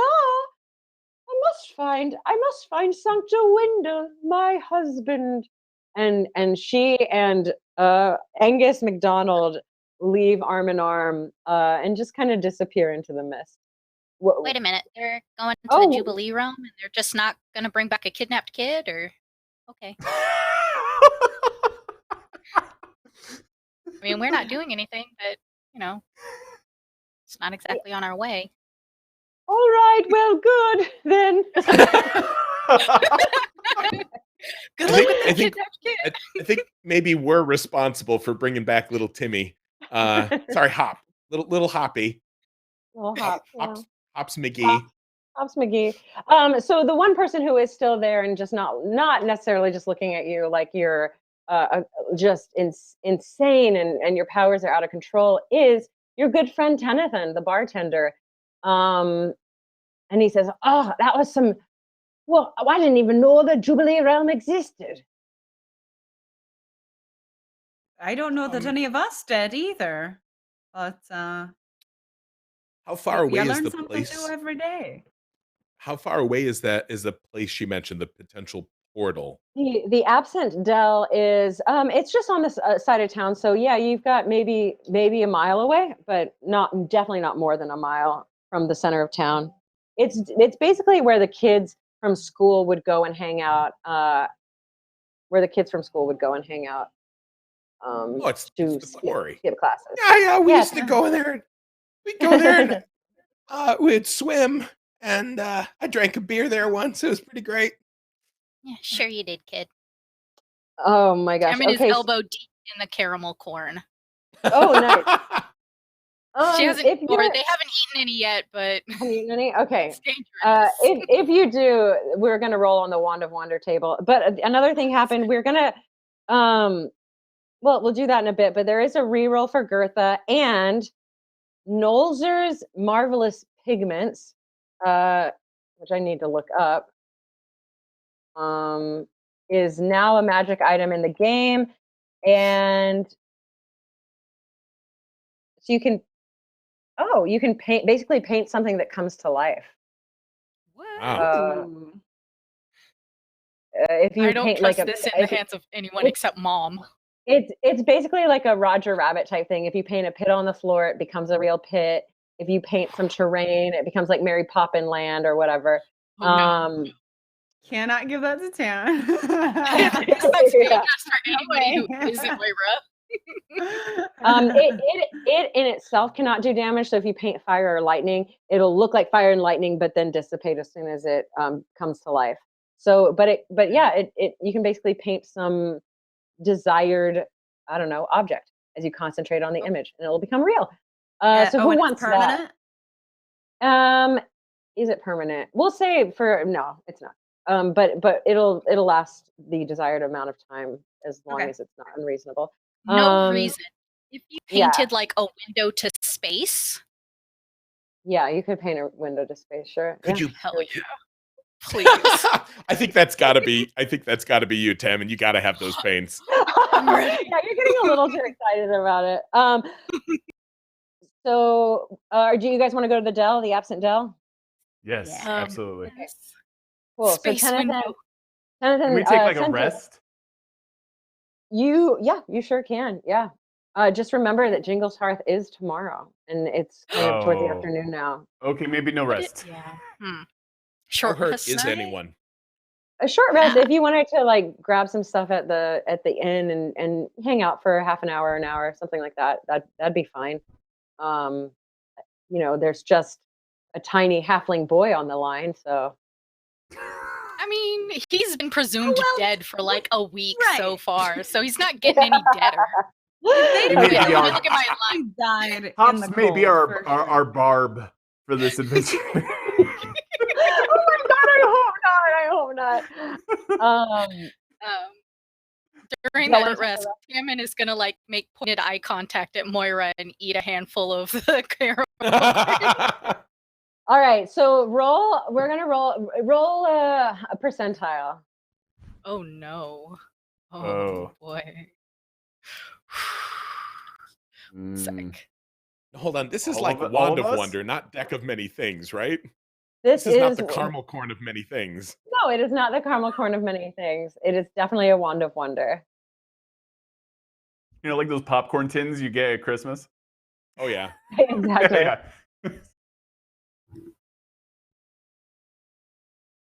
What'd you get, Taman?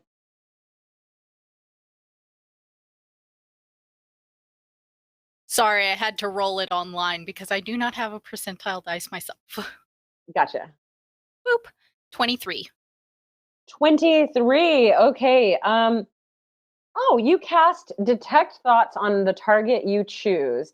If you didn't target a creature, you take 1d6 psychic damage. You want to know what someone's thought? On anyone?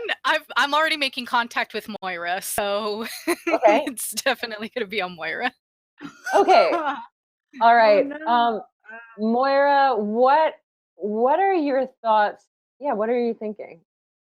I don't know why we're going to all this trouble. That boy's definitely dead. Like, if those creatures didn't get him, there's no way a puny little, 12 or something, is going to survive in the cold conditions of whatever the hell the Jubilee realm is, let alone pass through the portal unscathed, probably ripped limb from limb, honestly, if he wasn't being too careful. If he was being too Okay.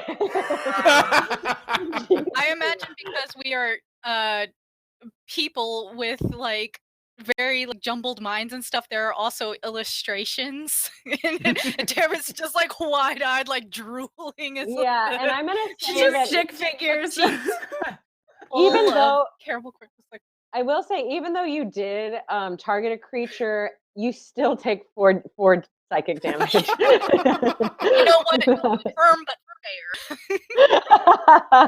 And so we'll say that's after unfortunately your short rest. And as you move, you do. Wait. So you touch me and then you like yelp and back up in pain. Is that what happens? What is going on? What did I hurt you? And Come Tim is on. just like very like stiff backed, just like turns around, just doot, doot, doot, doot, doot, doot, and like runs away like little. All I'm right, making snowmen out of the remains of the Memphis. I'm making snowmen.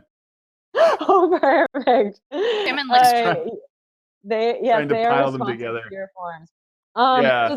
So there is one snowman in the vast, sad scape of the town where there should be a lot of Jubilee decorations. But you head down to the absent dell now, and what you see. You're all familiar with this area.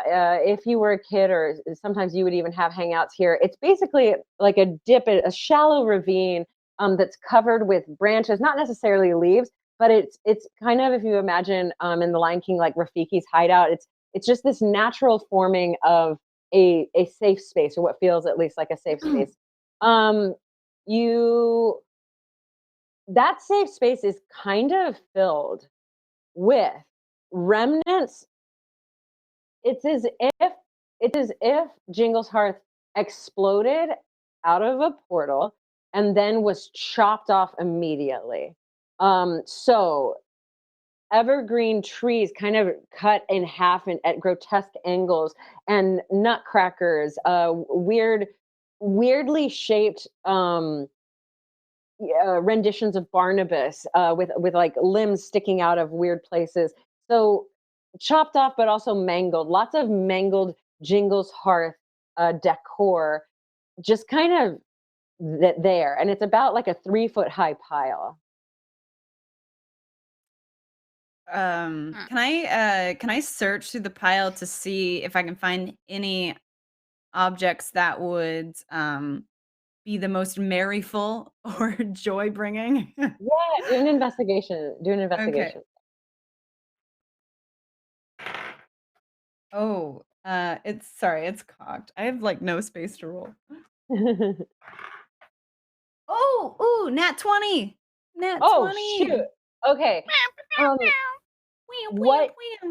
What you see is, as you're going through, you actually see it's not necessarily the most merry thing, but you can tell these there are 2 gems, a red gem and a green gem, and they're imbued with something, probably magic of the season, but they feel very joyful. And then as you clear the stuff away, you see markings on the ground, kind of carved into the dirt, that look like 3 triangles stacked on top of each other, a little like this. Okay. Like a tree, I guess. And that is carved in the ground. What you also see is a map of Faerun with black coal circles around 5 different cities. One of them being Succumber.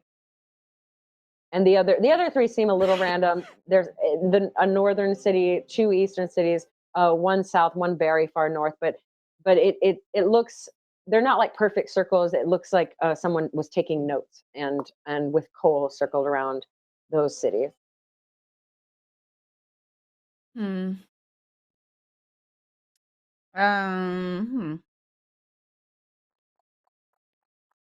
Could I do like a perception check to see if I recognize this from any sort of like maybe historic or religious lore that I'd be familiar with? Yeah, sure. Actually, I'll say there is a there is a woman kind of approaches you actually, and this is cleric Mim, who you actually do know. She's kind of the cleric of the city, and she guards Wendell's Bell, which is the bell tower and the temple kind of thing in the city. Even though they don't really pray to one specific deity. Mistra, I guess, would be the one if they did, but they she has she comes up and goes, "Oh, hello, young ones.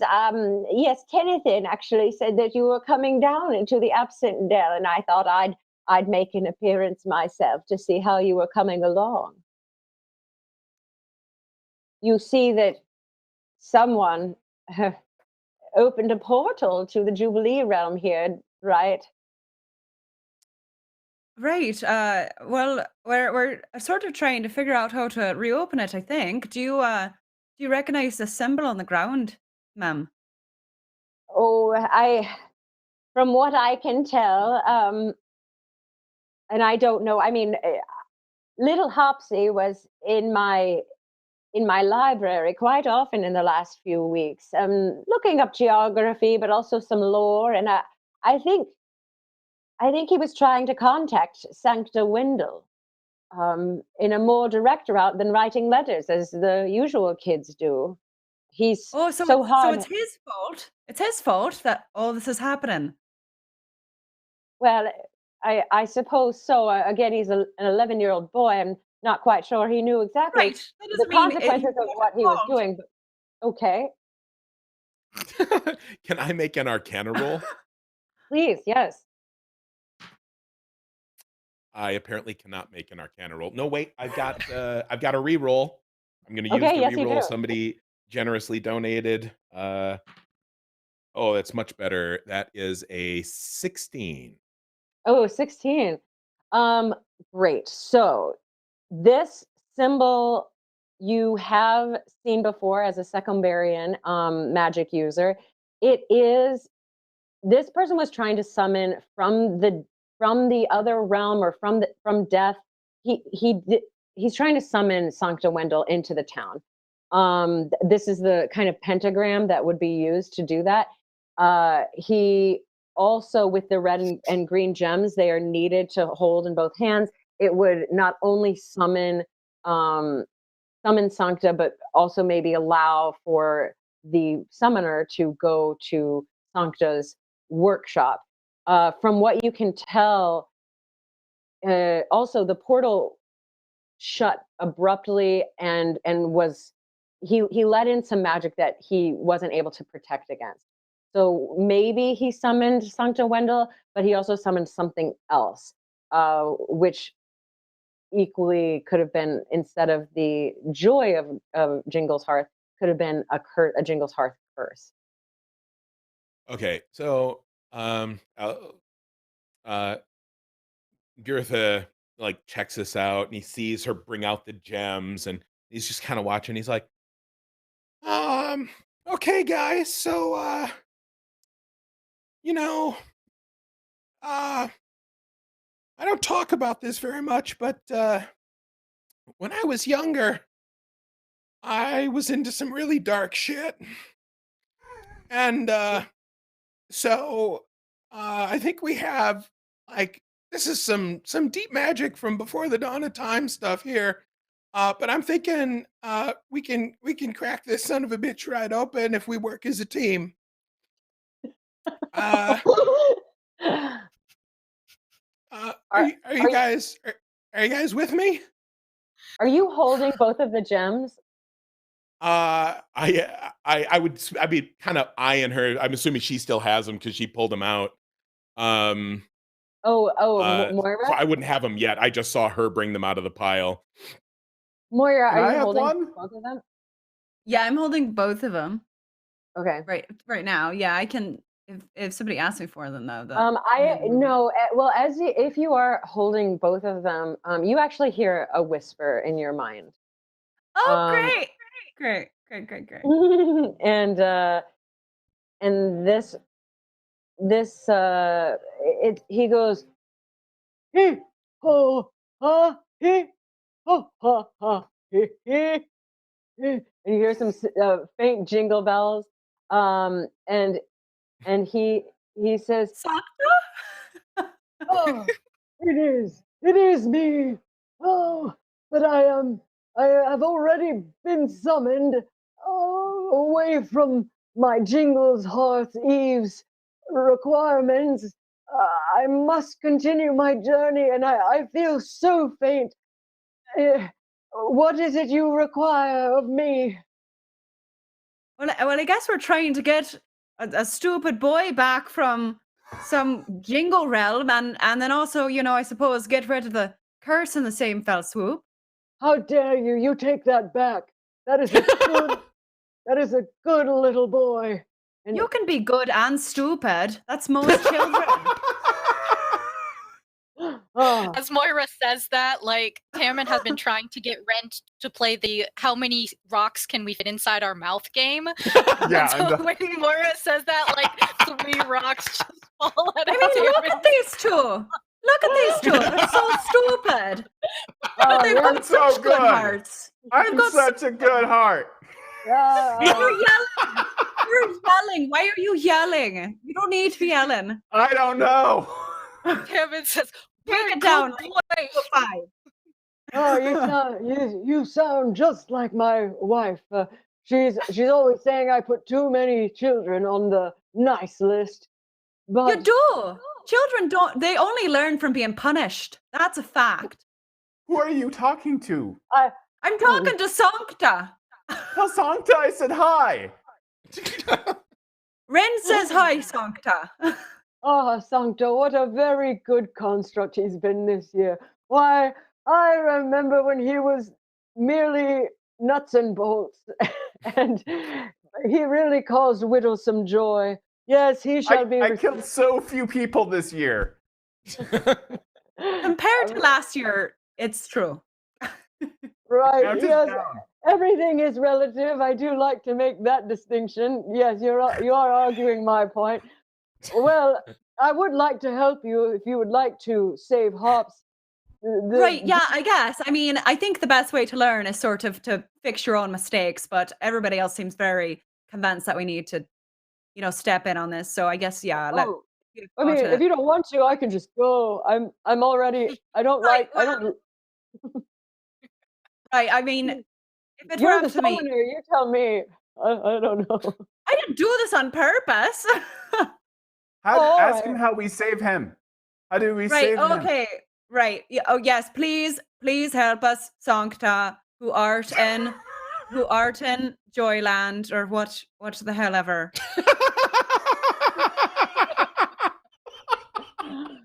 Hello? You put up Oh. a good fight, Moira, but I can tell deep inside you, you're a nice girl. You are, and you. Well, first of all, I'm a grown-ass woman, Sancta, so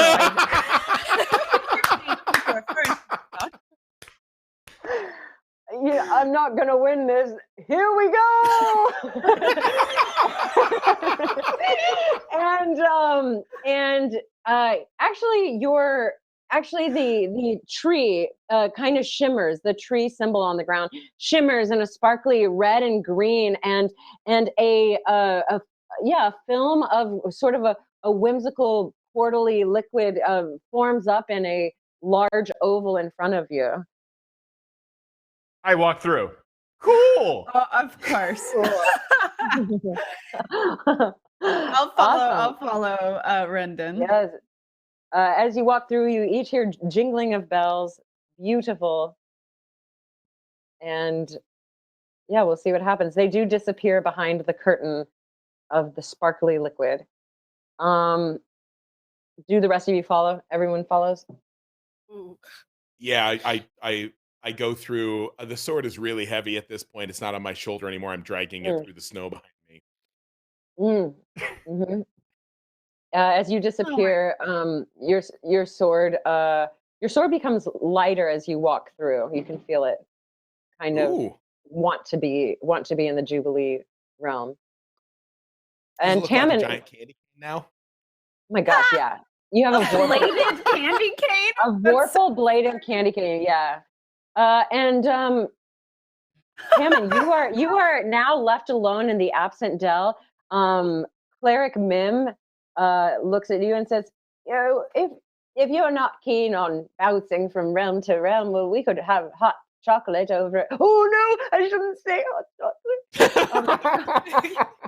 It's like 30 methods just like appeared. Yeah. And it's like, Well, I got my ride.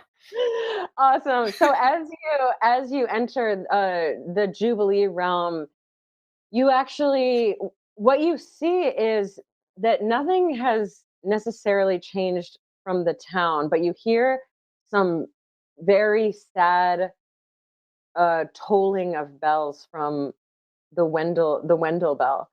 And as you look back on the town, you see a bunch of people in black walking towards it's called the Mortis Hold, which is, there is a graveyard, but that's for all of the passersby who need to bury their dead.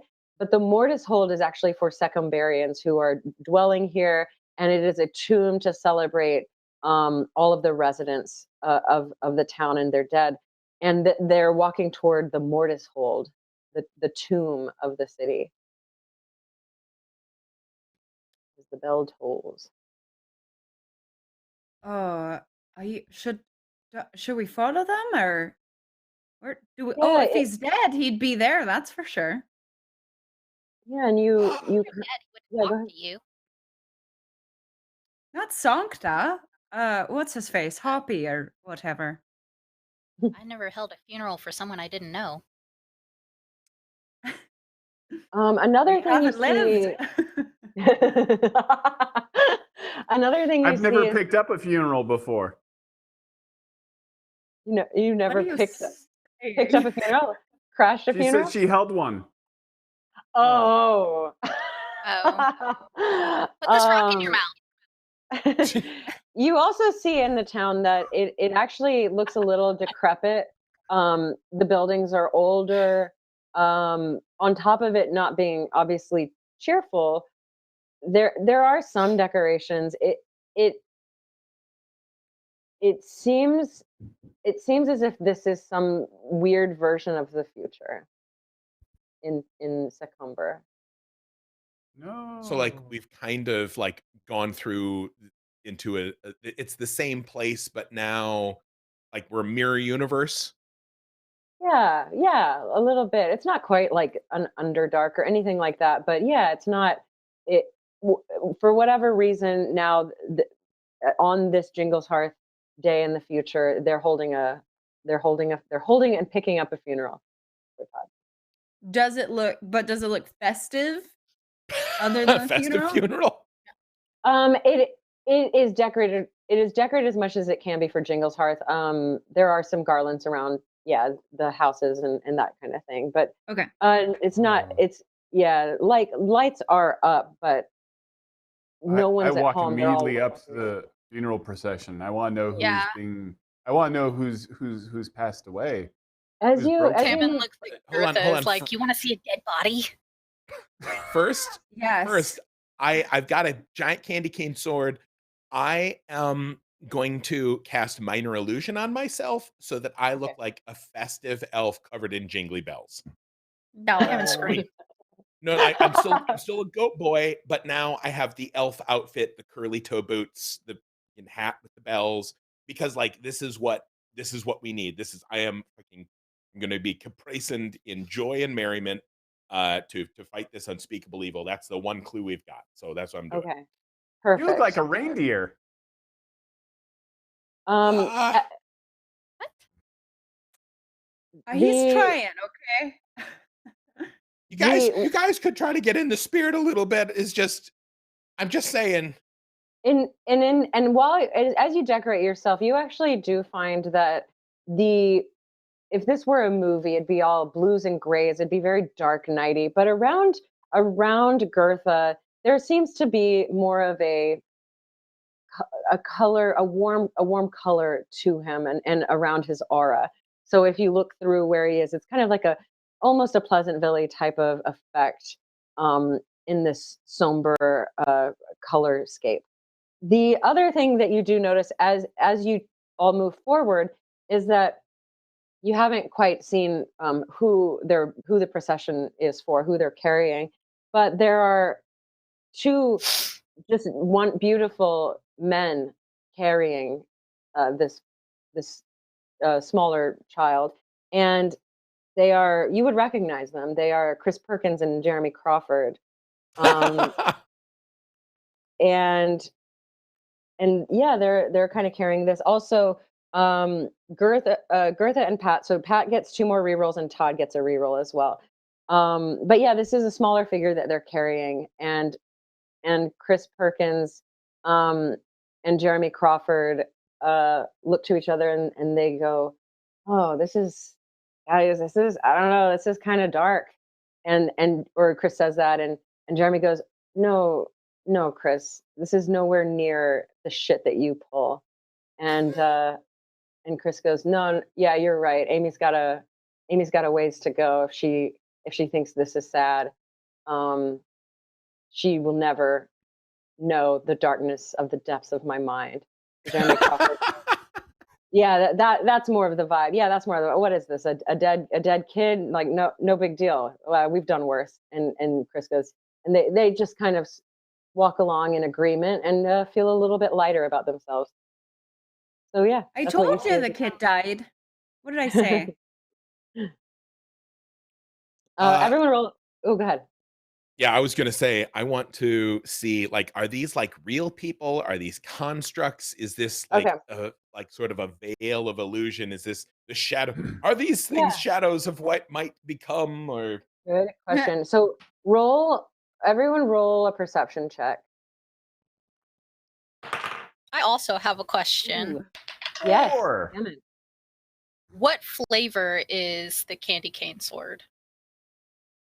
Oh. I Blood, mean, if you lick it. everything tastes like blood now.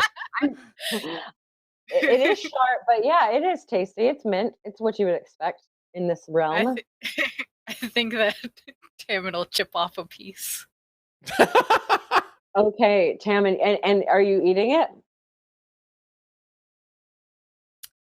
I don't know yet. I think they're gonna put it in their pocket. Tammin wants to, but TK says, no, Tammin. Okay, yeah. Hold on. Okay, great. So just have a candy cane dagger. all right. Well, Goethe, yeah, someone just kind of tore a bit off of their sword. I could see her coming up, and she's like, can I see that for a second? She's like, but like we know we're friends at this point. She puts her tongue on everything, right? And so, It's how I and then investigate. yeah, she kind of like licks it. She's like, mint, and I'm like, peppermint or wintergreen. She's like, peppermint. I'm like, thank God. And Fair. and then she's like, and then without asking, she's just like, she takes like a little something out of her pocket and goes, tick, and like breaks the entire One of the tip off rocks the I put in sword. my mouth. Yeah. Breaks the entire tip off the sword. She's like, thanks. And just takes, and I'm like, it's a lot lighter now. Thanks. You're welcome. Perfect. Okay, so everyone's happy right now. We'll see what happens if she eats it, or if they eat it. But yeah, you walk. So everyone roll a perception check. What did you get? I got a 4. I got a 7. Okay. 22. 15. Ooh. 22? Yeah, I did. Okay. I rolled a 19. And Goethe, what'd you get? 15. 15. Okay, cool. So Goethe and Tammin, you definitely notice that Goethe's minor illusion is coloring him in a certain way. But what the other thing you notice is that as you approach and you listen to Chris Perkins and Jeremy Crawford have their conversation amidst the other more somber conversations in the crowd, that no one is paying attention to you, even as bright as Goethe is, and you get the feeling that you're here but not really, or they're there but not really. Hmm. And who was it that had? Oh, Moira. You hear a whisper again, and in your brain, and he says, "Hey, oh, well, you made it. Doctor? Yes. Wait, did you think there was a chance we wouldn't make it? What do you mean? Santa, you Yes. just said, oh, you made it like you were surprised. Was there a percentage chance of us going through the portal and being ripped apart? You never know with these Santa, things. You never know." I really feel like you should have worked that into the whole conversation we initially had. Right. Just I wanted to show you something. I wanted to show you what Jingleshearth would look like in the future if all the glee and all the joy were taken out of it forever. It would look like a damn funeral. Wow, you really took it literally, didn't you? Whose Is this- funeral is this, Sancta? Yeah, ask him if we could see a dead body. Tammin wants to know if we can see a dead body.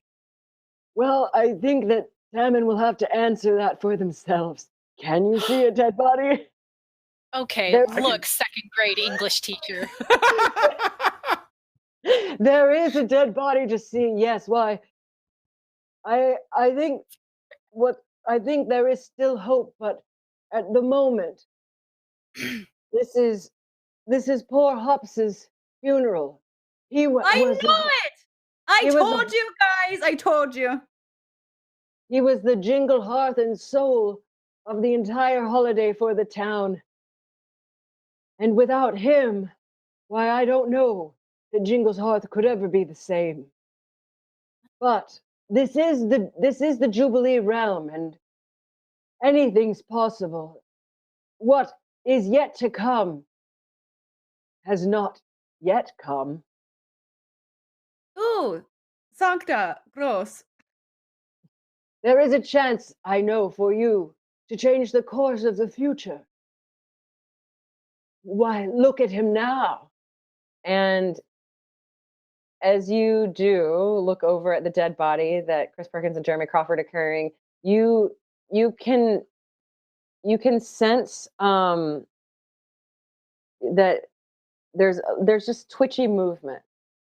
There's twitchy movement in the boy. No one else seems touch it. to realize that. Oh, you go up. Oh. You go up to it and touch it. So unlike the other people that you may have tried, but you kind of pass through them, this is corporeal. This body is actually real. And when you touch it, he looks like a just normal dead boy. I don't know how to say that. Sorry. He looks normal.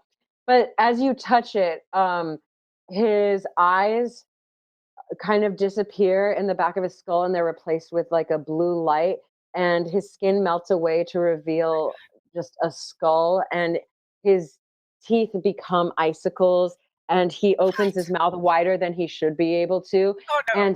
And he looks at you and says, "You thought you were talking to Sancta. This is not Sancta. The realm has been tainted by the tiny boy." And everyone roll initiative. Oh no. Dang. Okay. Oh, I'm Curse rolling you, like Tammin. bees. I'm real mad I'm at gonna you. use my I'm reroll. last. I got a 3. I got a three. dirty 20.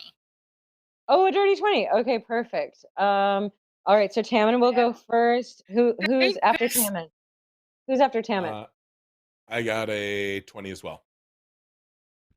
Oh, okay, sweet. So then we'll have Girth, and then I think me, and then wait, and then Rend and Moira. What'd you get? I got a 3. Okay, Rend. I got a 4. No, I got 3. I got 3. Aw, Oh, geez. twinsies. Oh, wow. 20s and 3s. Nice. Okay. 20s and 3s. Twinsies. 20s and Yay. 3s. So this isn't. I wouldn't consider this necessarily a surprise attack, but yeah, this is kind of he's still humanoid, but yeah, he's really dark. He's a cloaked figure now. And Tammin, you're up. What do you want to do?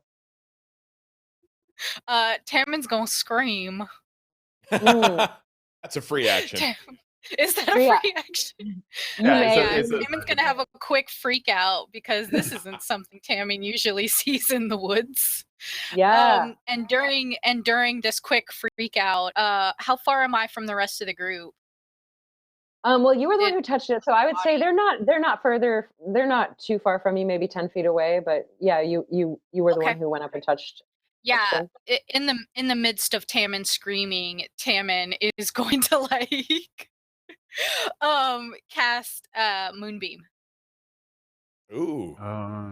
Oh, nice. Okay. Yes. Okay. So, and let's say that this moonbeam actually isn't necessarily just the moonlight. It actually is Jingle's hearth light. So it's as if a warm hearth from the sky, like a fireplace up in the sky, were burning down light upon this humanoid. And tell me what it does. So he needs to make a Constitution saving throw. Perfect. Ooh, 18. Woohoo! Okay. Okay. So he's gonna take half as much of this 2d10. And it reveals what he truly is as well, right? Oh, if it's a shape changer, he makes it at disadvantage. Ooh. Oh, okay. Yeah.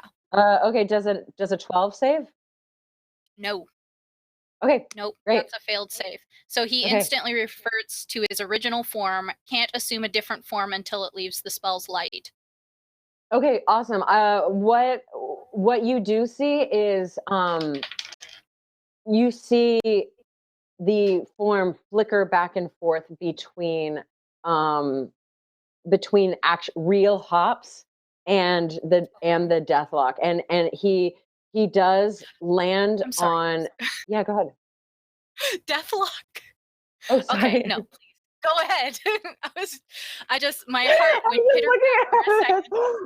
I'm just looking at this thing. Yeah, so he shifts back and forth between hops and the demon. I guess he's not a demon, but that thing. Sorry, I'm looking at these words. And he doesn't he doesn't quite change shape at all. It's not true, but he does and when you see hops, he looks at you and gets out 3 words. He says, "Oh, can help," before it goes back into the warlock thing. Okay. He's How much also gonna damage? take 8 radiant damage. How much? 18. Oof. 8. Wow. Pretty great. Okay. Yeah. I rolled a 10 and an 8. I was like, I heck love yeah, and it. it's right. I'm like, yes. Awesome. Okay, cool. Who's up next? Goethe. By the way, there is one other thing, sorry. Anyone at any time can summon an NPC Leroy Jenkins, and you tell me what that does.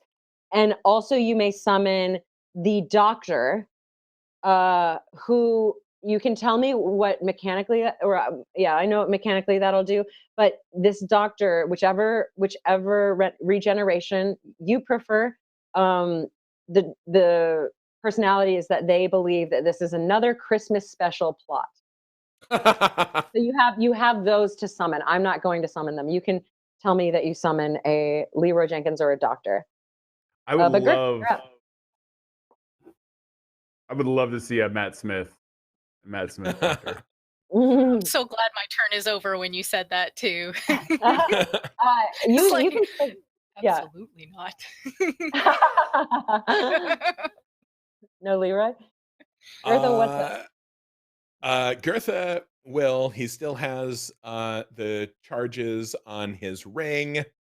Now he has the peppermint sword. But he will he's gonna say jingle bell, jingle bell, jingle bell rock. And then he's gonna give as Hoppy and the other guy flicker in and out. When Hoppy's there, he Mhm. times it to give Hoppy a die of bardic inspiration. Oh, amazing. Um, Okay, okay. and then when the other one comes back, he does ball lightning to make one sphere of lightning that centers on the Warlock. Amazing. Okay. Um, when you do give Hoppy the inspiration, you see him about to say something. You see him about to basically join your bardic will in a sense that like this is you can see the look in his eye that he's about to perform something. Um, and then the warlock, yeah. What do I save against that? It is a DC 15 dexterity saving throw. Ooh, baby. Okay. So 13 will not make it. And we are okay. Yeah. How much damage? Failed the Since save. it's one sphere, it is 4d12. Like I had never rolled this many d12s in my entire D&D Yeah. career. Yeah, Oh my I can't gosh. I know. I wish we had a All, camera for that. all Really these happy for you. d12s feel so used, like and so Yeah. seen after all this time. This okay, so that is 12, 23 lightning damage. And I would Mm. can it sound, instead of like crackling, can it be like silvery, and can it sound like sleigh bells? Yes, Yeah. yes, absolutely. So you dress up as this kind of sparkly little glittery elf with a candy cane sword. Come forward. You give hope to the Hopsy that's inside, and you also obliterate this deathlock with yeah, the sound of bells that shoot forth from your hand. It's almost somatic, but in a visceral form. So he recoils, especially from you. You can tell that he definitely doesn't want anything to do with you. He won't look you in the eye, and he screams as he hears the sounds of jingle bells piercing his ears. Um, and let's see. So this is now. We'll do. Let's see. We'll do. He is going to cast um mm, mm, mm.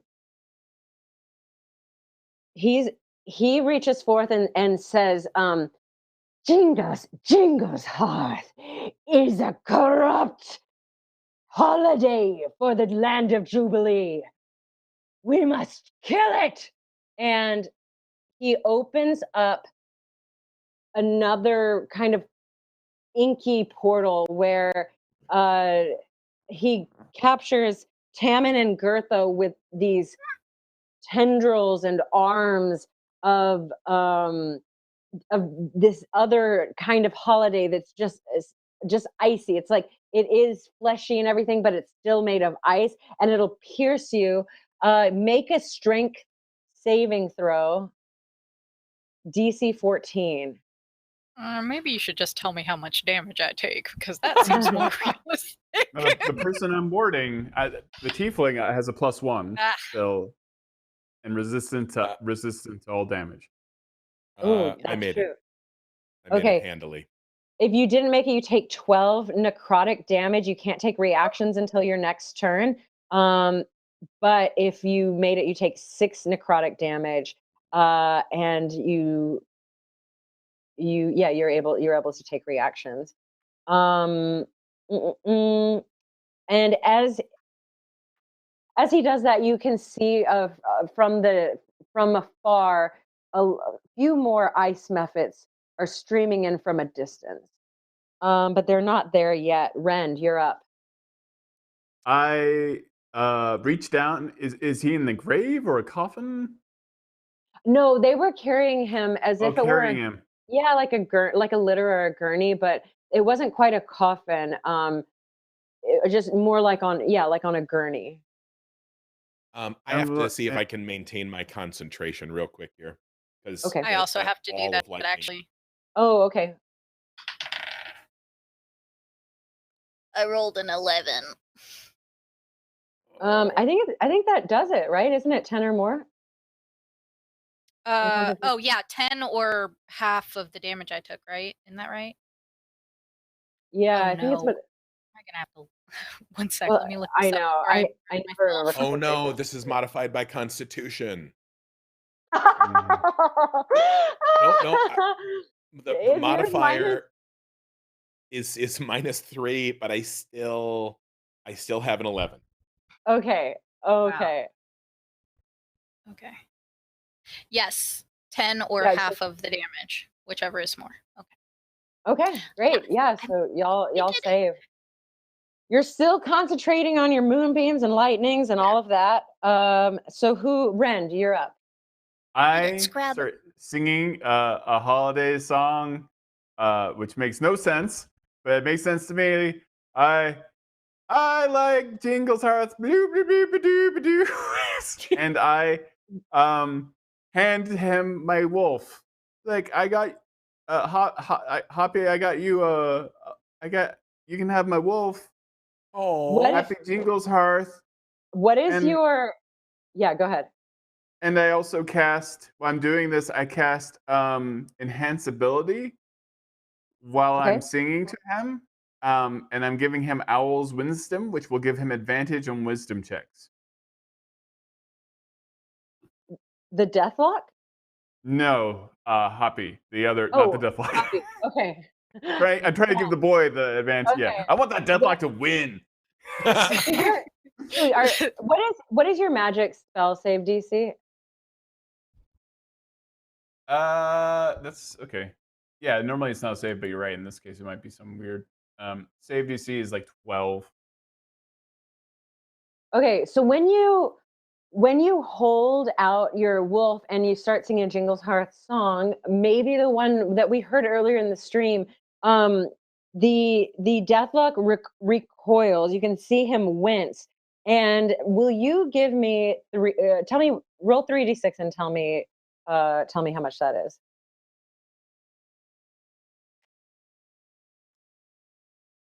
Thanks. 12. Okay, 12. You can see his hands between the silver bells of Goethe's spell and the joyful caroling of you. He holds his head like this and lets out a scream. And his knees sort of buckle. And that's what you see. And then what was the other thing you did? Oh, you enhance ability. What does that do? It gives Hoppy advantage to all wisdom saving throws. Gotcha. Okay, cool. Thanks. Great. Cool. Moira, you're up. Okay, so Moira is going to pull out her Qualls feather token, and I would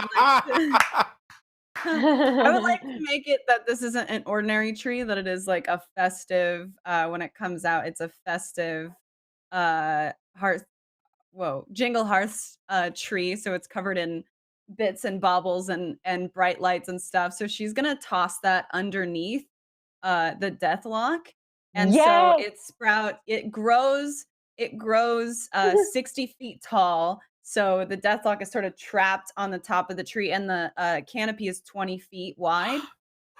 So it goes Like 60 a feet up festive in the air. angel. Yes, the Deathlock is stuck on the top, and then that's using the item as a bonus action. So for her full action, Moira is going to attempt to throw her hammer of thunderbolts at the Deathlock to make it the shining star on the top of the Oh my god! And the moonbeam is coming down, and there's twinkle, glitter, lightning all over. Yes, I love it. It's a Jingleshearth miracle. It is a Jingleshearth miracle. Okay, yes, I think all of that happens. The only thing I want you to do is roll to hit with your hammer. Roll at advantage. Oh, that's a critical hit. I rolled a funny. Okay. So the Deathlock is all grizzled and icy, and a wonderfully magic tree shoots up his butthole, and he is plowed on. And really quick, I also just want to throw on my divine smite. Sure. To add a radiant quality to the Absolutely. Yes, Okay. his skin lights up. Does that do any damage, by the way? It does so the much radiant- damage. Okay, So the regular damage for the hammer would be 2d6 plus 4. Okay. So that's 8 plus 4, so 12. Oh, and actually a bonus one, so it would be 13 damage, and then the charge from Well, you roll it the twice if it's lightning. critical, right? Rolling Oh, twice right, if it's Yeah. critical. We're at So 13. that's 6 plus 4. That's so 11. 13 plus 11. Okay. And then the 24. charge is weapon attack, normal range of 20, and it has a range of 60 feet, so that's perfect. And that's going to be, he has to succeed on a DC 17 Constitution saving throw or be stunned until the end of your next turn. Mm-hmm. I don't know. There's So a I tree in guess- his butt. 15. Yeah. I No boy yeah. is I guess stunned. there's no. I I guess there's feel no at least damage he's at from the disadvantage. thunder. There's no damage from the thunder, but my divine smite does do 2d8. So that's 6. And then That's 30. 7. Yeah. 37. Okay. You 37 did 37 damage. You And did he has to 37 roll a con damage. save. A con save? We'll just say no. He failed it. Yeah. He's not rolling anything. that guy. Yes, the tree is like up his butthole as he is spread eagle as the most beautiful Christmas angel you ever did see. White wings sprout forth from him, but they can't help him fly or anything. They just look really pretty, and every ounce of his skin is lit up. He's radiantly pouring forth a yellow warm light, and his mouth is forced into a smile, and little circles of red appear on his cheeks, and he holds the hammer as if it were a really lovely scepter, and glitter kind of just explodes from him, like silver glitter explodes from him, and as that happens, you can see Hops healthily without a tree up his bum, grabs hold of his essence and is able to look down on you. And even though you guys have done everything, he recites to you the beginning of a poem. And if you can see this chat to you guys, actually, well, hold on. I'm going to do this different. Look at the chat, and you recall the end of the famous Jingleshearth poem, and each one of you recites one of these lines from the end of the poem, and I've given you, it's almost like a script. So go for it. You see the chat? Oh yeah, Yeah. now I do. Now that I have opened the chat, I see it. Okay, perfect. So he's kind of launching in his bardic way. He's inspired by your bardic inspiration, and he begins the poem and says, you must finish it, please. Finish it. So I kick off. That's right.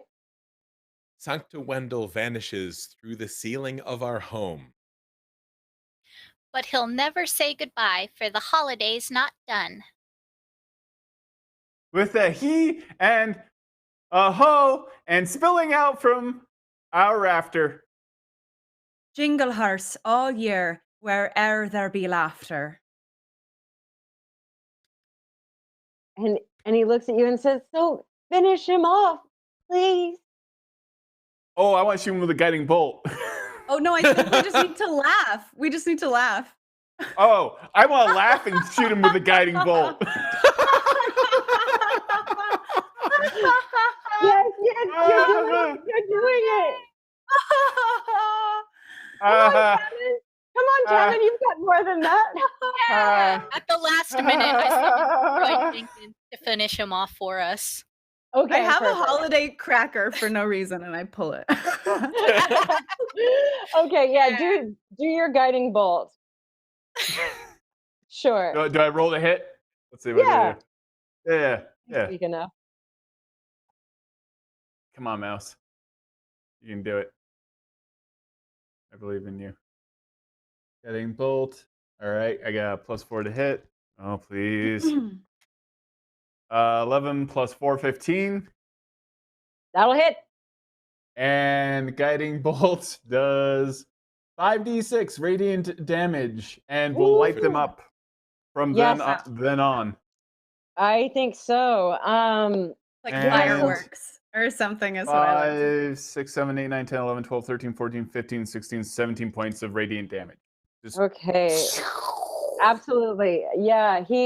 So with all of your laughter and the finishing of the poem, you see that Hopsy kind of hunkers down on the top of the tree, and he comes out of the Deathlock's body, who is no longer a Deathlock, but transformed in this Jubilee realm as an angel on top of a beautifully decorated Christmas tree, and lightly, ever so lightly, Hops floats down, and the weird dark bluey world that you were in disappears as you find yourselves back in the absent glade with Hopsy.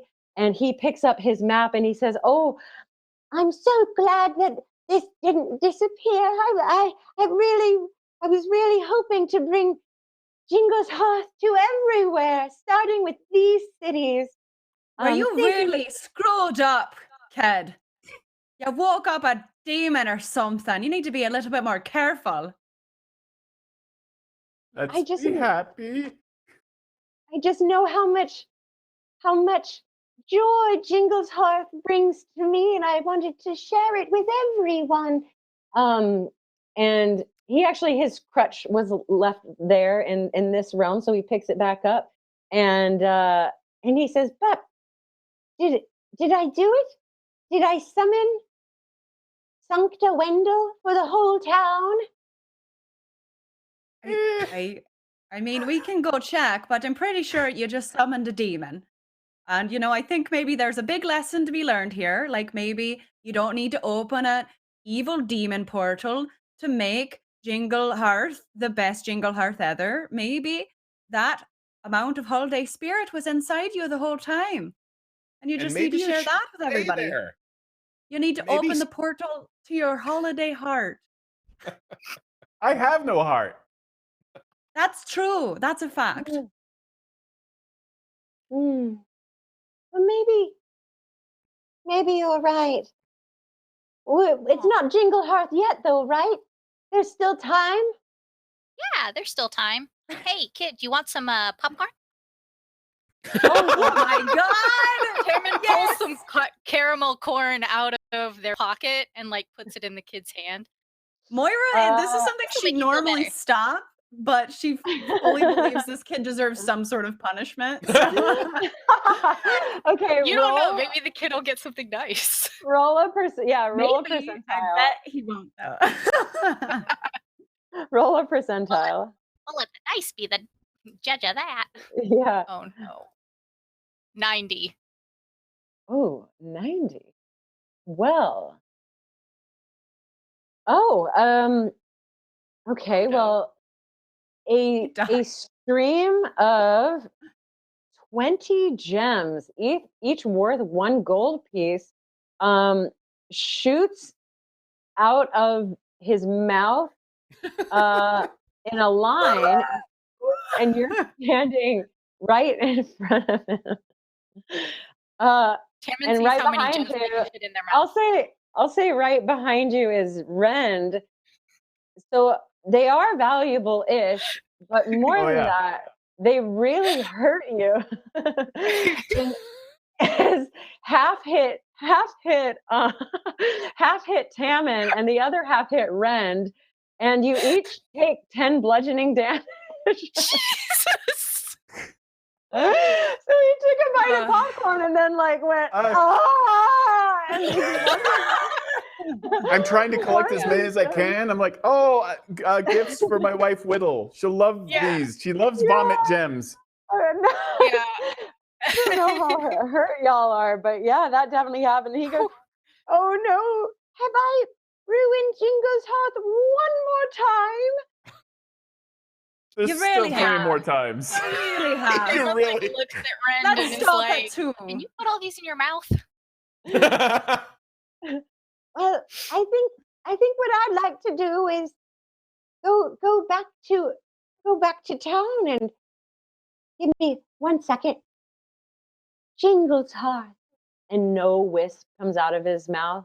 And he says, yes, I think it's time to decorate before Sumpter Wendell is meant to come. And he limps a little bit, but in earnest back to Succumber. I want to pick him up on my shoulder, Tiny Tim style, Yeah. and just start walking to the portal. Tammin will turn into an elk, but they're not going to give anybody a ride. They're just going to go. Oh, perfect. Just Okay. going to go through the portal. Yeah, they're gone. Okay, so they charge through the portal.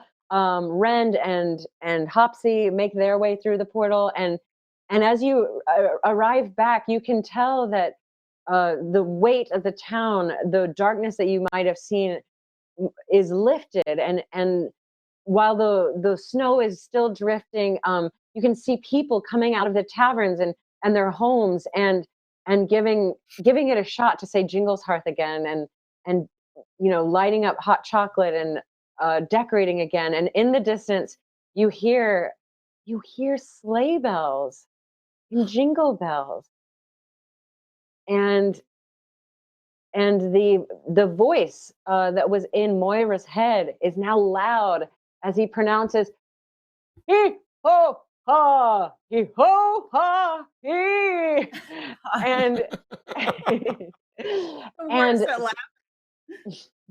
and Sancta Wendell and Barnabas make their way down to land into town and start passing out gifts. Can Moira do divine sense around Sancta and the elk? Yes, Okay. they are good. Okay. They are not fiends or anything. Don't you get a sense that Sancta whispers in your head, don't even worry about it. And from there you actually hear from behind you somehow someone yells and goes, Leroy Jenkins, and rushes forth to collect his gift from Sancta Wendell, and the Wendell's bell is chiming. That Leroy, he ruins every raid I have. He does. He takes all the gifts and just leaves. Yeah, and Sancta actually beckons to you 5 actually, including Hopsy. He gestures to you and says, I have something for you as well. Right. What? What is it a turntable? Because I would do a sick rave tonight. Is it a What are Zoom? you talking about? It's a sick rave. What do you mean? He actually tosses you each a muff, and you know what muffs are? They're like furry pockets for your hands to keep them warm in the winter. That wrap that wrap around your hands, very Russian Bavarian type. But they're white, and he tosses them at you. And Goethe, you now have a muff of childlike glee, which I wrote before I even knew anything about your character. And and this is once a week when you're wearing the muff. Races that are not your own for a day can't help treating you like an adorable baby. That's so weird. That is so weird. I know. Moira, I love that. you have a muff of bedtime rhymes. Once per week, if someone reads you a bedtime story, it counts as a long rest. Whoa. Wow. That's great. Tammin, you have a muff of joyous Jingleshearth. Once per week, you may summon a giant elk. I guess on top of turning into a giant elk, it may act as a mount for one, a pack animal, and can fly before it returns home after a day. What? That's once per week. That's And the best. And Ren, you have a muff of sugar plums. Once per week, you may produce a very similar tray to Mrs. Claus or Mrs. Sancta, where you get 15 brightly colored sweets that add +2 to charisma checks or can heal 1 hit point each. Oh, I wish I could eat. And We'll just sort of force it in there, and let it hang out betwixt your gears or something. Yeah, with all those rocks. and Shake. well, you're welcome, my friends. Thank you We did not say We didn't say thank you, but you're welcome. I like that Hops didn't get anything. That makes me happy. Well, Hops got what he deserved, Yeah. He got it. I He don't got think right I back what he killed way gave. less people on accident. Sancta Wendell leans down to Hops and he boops him on the nose and he says, Hops, never have I seen such Jingleshearth spirit in one person, much less a little boy. You truly did summon me. Unfortunately, it was a little bit out of your reach, but with your friends, you were able to save the day. And I promise, from this day forth, every Jingleshearth, I will make a personal appearance, a VIP appearance to Succumber, to spread forth my joy from Barnabas and me, and maybe sometimes even Mrs. Sancta will come. And we can all celebrate Jingleshearth's Eve together before I must journey forth to bless all of the other boys and girls. And Hops looks up at him and says, well, gee, that's all I could ever wish, is to somehow make our Jingleshearth even more special. And he finishes passing out his gifts and he calls on his elk. On, Barnabas! Yes, fly me back to the Jubilee realm. Maybe I'll see you there one day. And he drops another map and winks at Tammin. And as you look at the map kind of falls into your hands, as you look at the map, it has it's a similar map to what Hops was working with. And there are cities circled, but they're circled in sparkling red. Every city that Hops had circled, and then about a dozen more. And he flies away. Oh no. The end. Bye,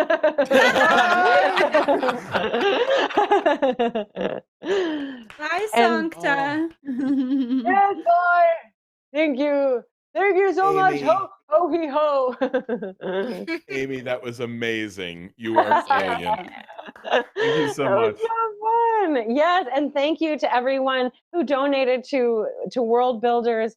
Patrick, if you want to say anything to your special your donors who helped us out today. Oh wait, I forgot. Sorry. The doctor. Sure. Wait, who did you say, Todd? I think Sancta was obviously the next incarnation of the Doctor. I think he Yeah. And he, on his way out, he says, yes, this was just another Christmas plot. He mugs the camera. Yeah, Patrick, go ahead. Yeah, it's the TARDIS sound. Oh yeah, Barnabas makes the hardest sound as he leaves. I'll just say thank you everyone for coming to play and help raise awareness of the charity. As of right now, I think I know for a fact because I can see the page here. World Builders has raised more than $700,000 for Heifer International. If you come in and donate, you'll be eligible to win many prizes, many of them books, games, comics, things to please whatever sort of geek you are. There are team pages, including the D&D team page, where if you donate, you're eligible for all the prizes, as well as a lot of one-off things that you can use to maybe give your character a little help in the middle of a tricky session. Things like extra rolls. Everything is a little different. You can check them out on the D&D team page. They're themed from characters from Critical Role, Acquisitions Incorporated, The Adventure Zone, and we will soon be hopefully releasing cards for Chris Perkins, Jeremy Crawford, Mike Merles, and King Nathan himself. All of them giving you a special one-time effect on your home game, and nobody can say no to you because these are the people that run D&D. And some of these cards are great. Mike Merles has pitched that he wants his card to be you are DM for 1 minute. Oh no. Right? But it's brilliant. And he says you have to deal with the long-term consequences of your choices in that 1 minute of DMing. Wow. And I'm like, what a two-edged sword to offer a player. We have a card from Will Wheaton or from Keith Baker. There's a ton of people who have donated sort of their time and energy, their goodwill, and their D&D and other type of role-playing expertise. Please come in, donate to the page, win some cool stuff for your game, and most importantly, help us put food in hungry kids all over the world. Nobody does it better than Heifer International, and if you're curious about them, you can just explore the World Builders page, and you'll see a lot about what Heifer International does in the world. Thank you so much, everyone, for your time. Thank you so much, Perfect. Heifer. Yeah, thanks everyone. And I think with that, we'll end the session. Thanks for joining us. If you want to go around and tell everyone where they can find you on the internet, that would be great. I guess we'll start with Havana this time. Yeah. Oh, okay. You can find me 6 days a week at my Twitch channel where I play variety games and do some role-playing stuff as well. That's twitch.tv/VANA. And you can also find me over doing, I'm usually doing a 5th edition D&D show over at Saving Throw Show, which is twitch.tv/Saving Throw Show. We're on hiatus right now, but should be back, I think, in January is the idea. But I do random RPGs over there. Or you can catch me over at Geek and Sundry /alpha, where I do random hosting gigs. And also I'm on their brand new RPG series, Overlight, which is described as a kaleidoscopic journey. And I'm on it with Amy Vorpahl, and we are actually bonded together. So it's a super duper weird and fun time. So check that out every Friday night at 4 p.m. PST. And yeah, I think that's all I got. Thank you so much for having me. This was so fun. Absolutely, Todd. I'm Todd KENRECK. I'm the content manager over at D&D Beyond, and I host a bunch of D&D videos all the time, which is my dream job. And then I also I play in a game called Heroes of the Veil, which is on at 2 p.m. Mike Merles is the DM on D&D Beyond's Twitch channel. We do that every single week on Wednesdays, and I have a show called Todd Talks and a bunch of other stuff. I do a lot of things. So you can find me in any stores where D&D is sold. So Okay. Oh, okay, I'm not muted. That worked out. I'm TK. I write spooky stories on the internet. If you like spooky stories, you can go to tkjwrites.com. Follow me on Twitter. TK joins the fray. Tuesdays, I'm on Don't Split the Podcast Network. Wednesdays and Thursdays, I'm on WebDM with Invisible Sun and Land Between Two Rivers. Fridays, I write newbie DM articles, basically trying to get you out of this whole thing where DMs don't talk to their players about what they're trying to do with the story and stuff. Mostly communication stuff.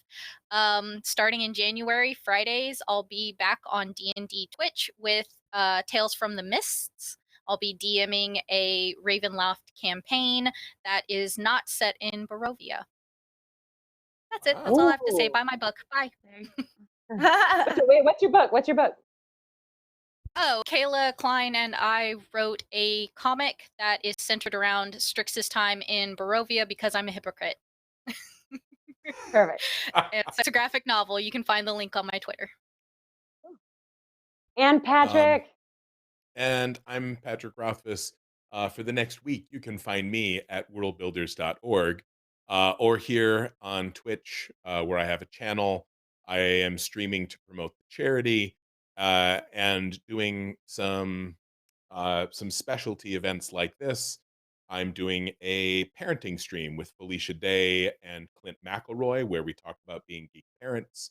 I'm going to be doing some gaming with my little boy, and we'll be fielding questions from the internet. And we'll be talking with him about how much he loves cows, because he wants to raise money for Heifer International so that people can have cows and have milk and have better lives. And we also, late Saturday night, we are doing a After Dark stream. What did I end up calling it? It's the one good title I've come up with this year. It is In the Bed and on the Table, what BSDM can teach us about role playing. BDSM. So we're going to be talking a lot about consent and things like that. It started as kind of a joke from a Q&A that I did when I was out at New York Comic Con, when people said, "Hey, I've never run a dungeon before. What sort of advice can you give me?" And I started giving them a bunch of advice as if they were running a sex dungeon. And I realized that it was all actually very appropriate. You get all of these jokes were real things. Like, you have to take care of the other person. You have to ask for consent. You have to find out what they really want. And so we're actually bringing in people who can talk about consent and their experience gamers. And we're going to actually sort of steal some of these lessons from that community to bring them into the role playing world. And it's kind of a clickbaity thing, but these are really good tips and tricks that you can bring into your game to make everyone comfortable and make sure everyone's experience is really good and healthy. So we're doing that and a bunch of other streams. If you wander over to my channel, you'll see all my streaming times, and you can catch them there. Oh, that's awesome. Well, thanks everyone for tuning in. Thanks for playing Thank with you, me. Amy. And thanks for donating, everyone. And even if all you did was donate your time to us, we really, really appreciate that as well. We'll see you soon, I guess. And yeah, it was really, really fun. So bye, everyone. Bye. Bye.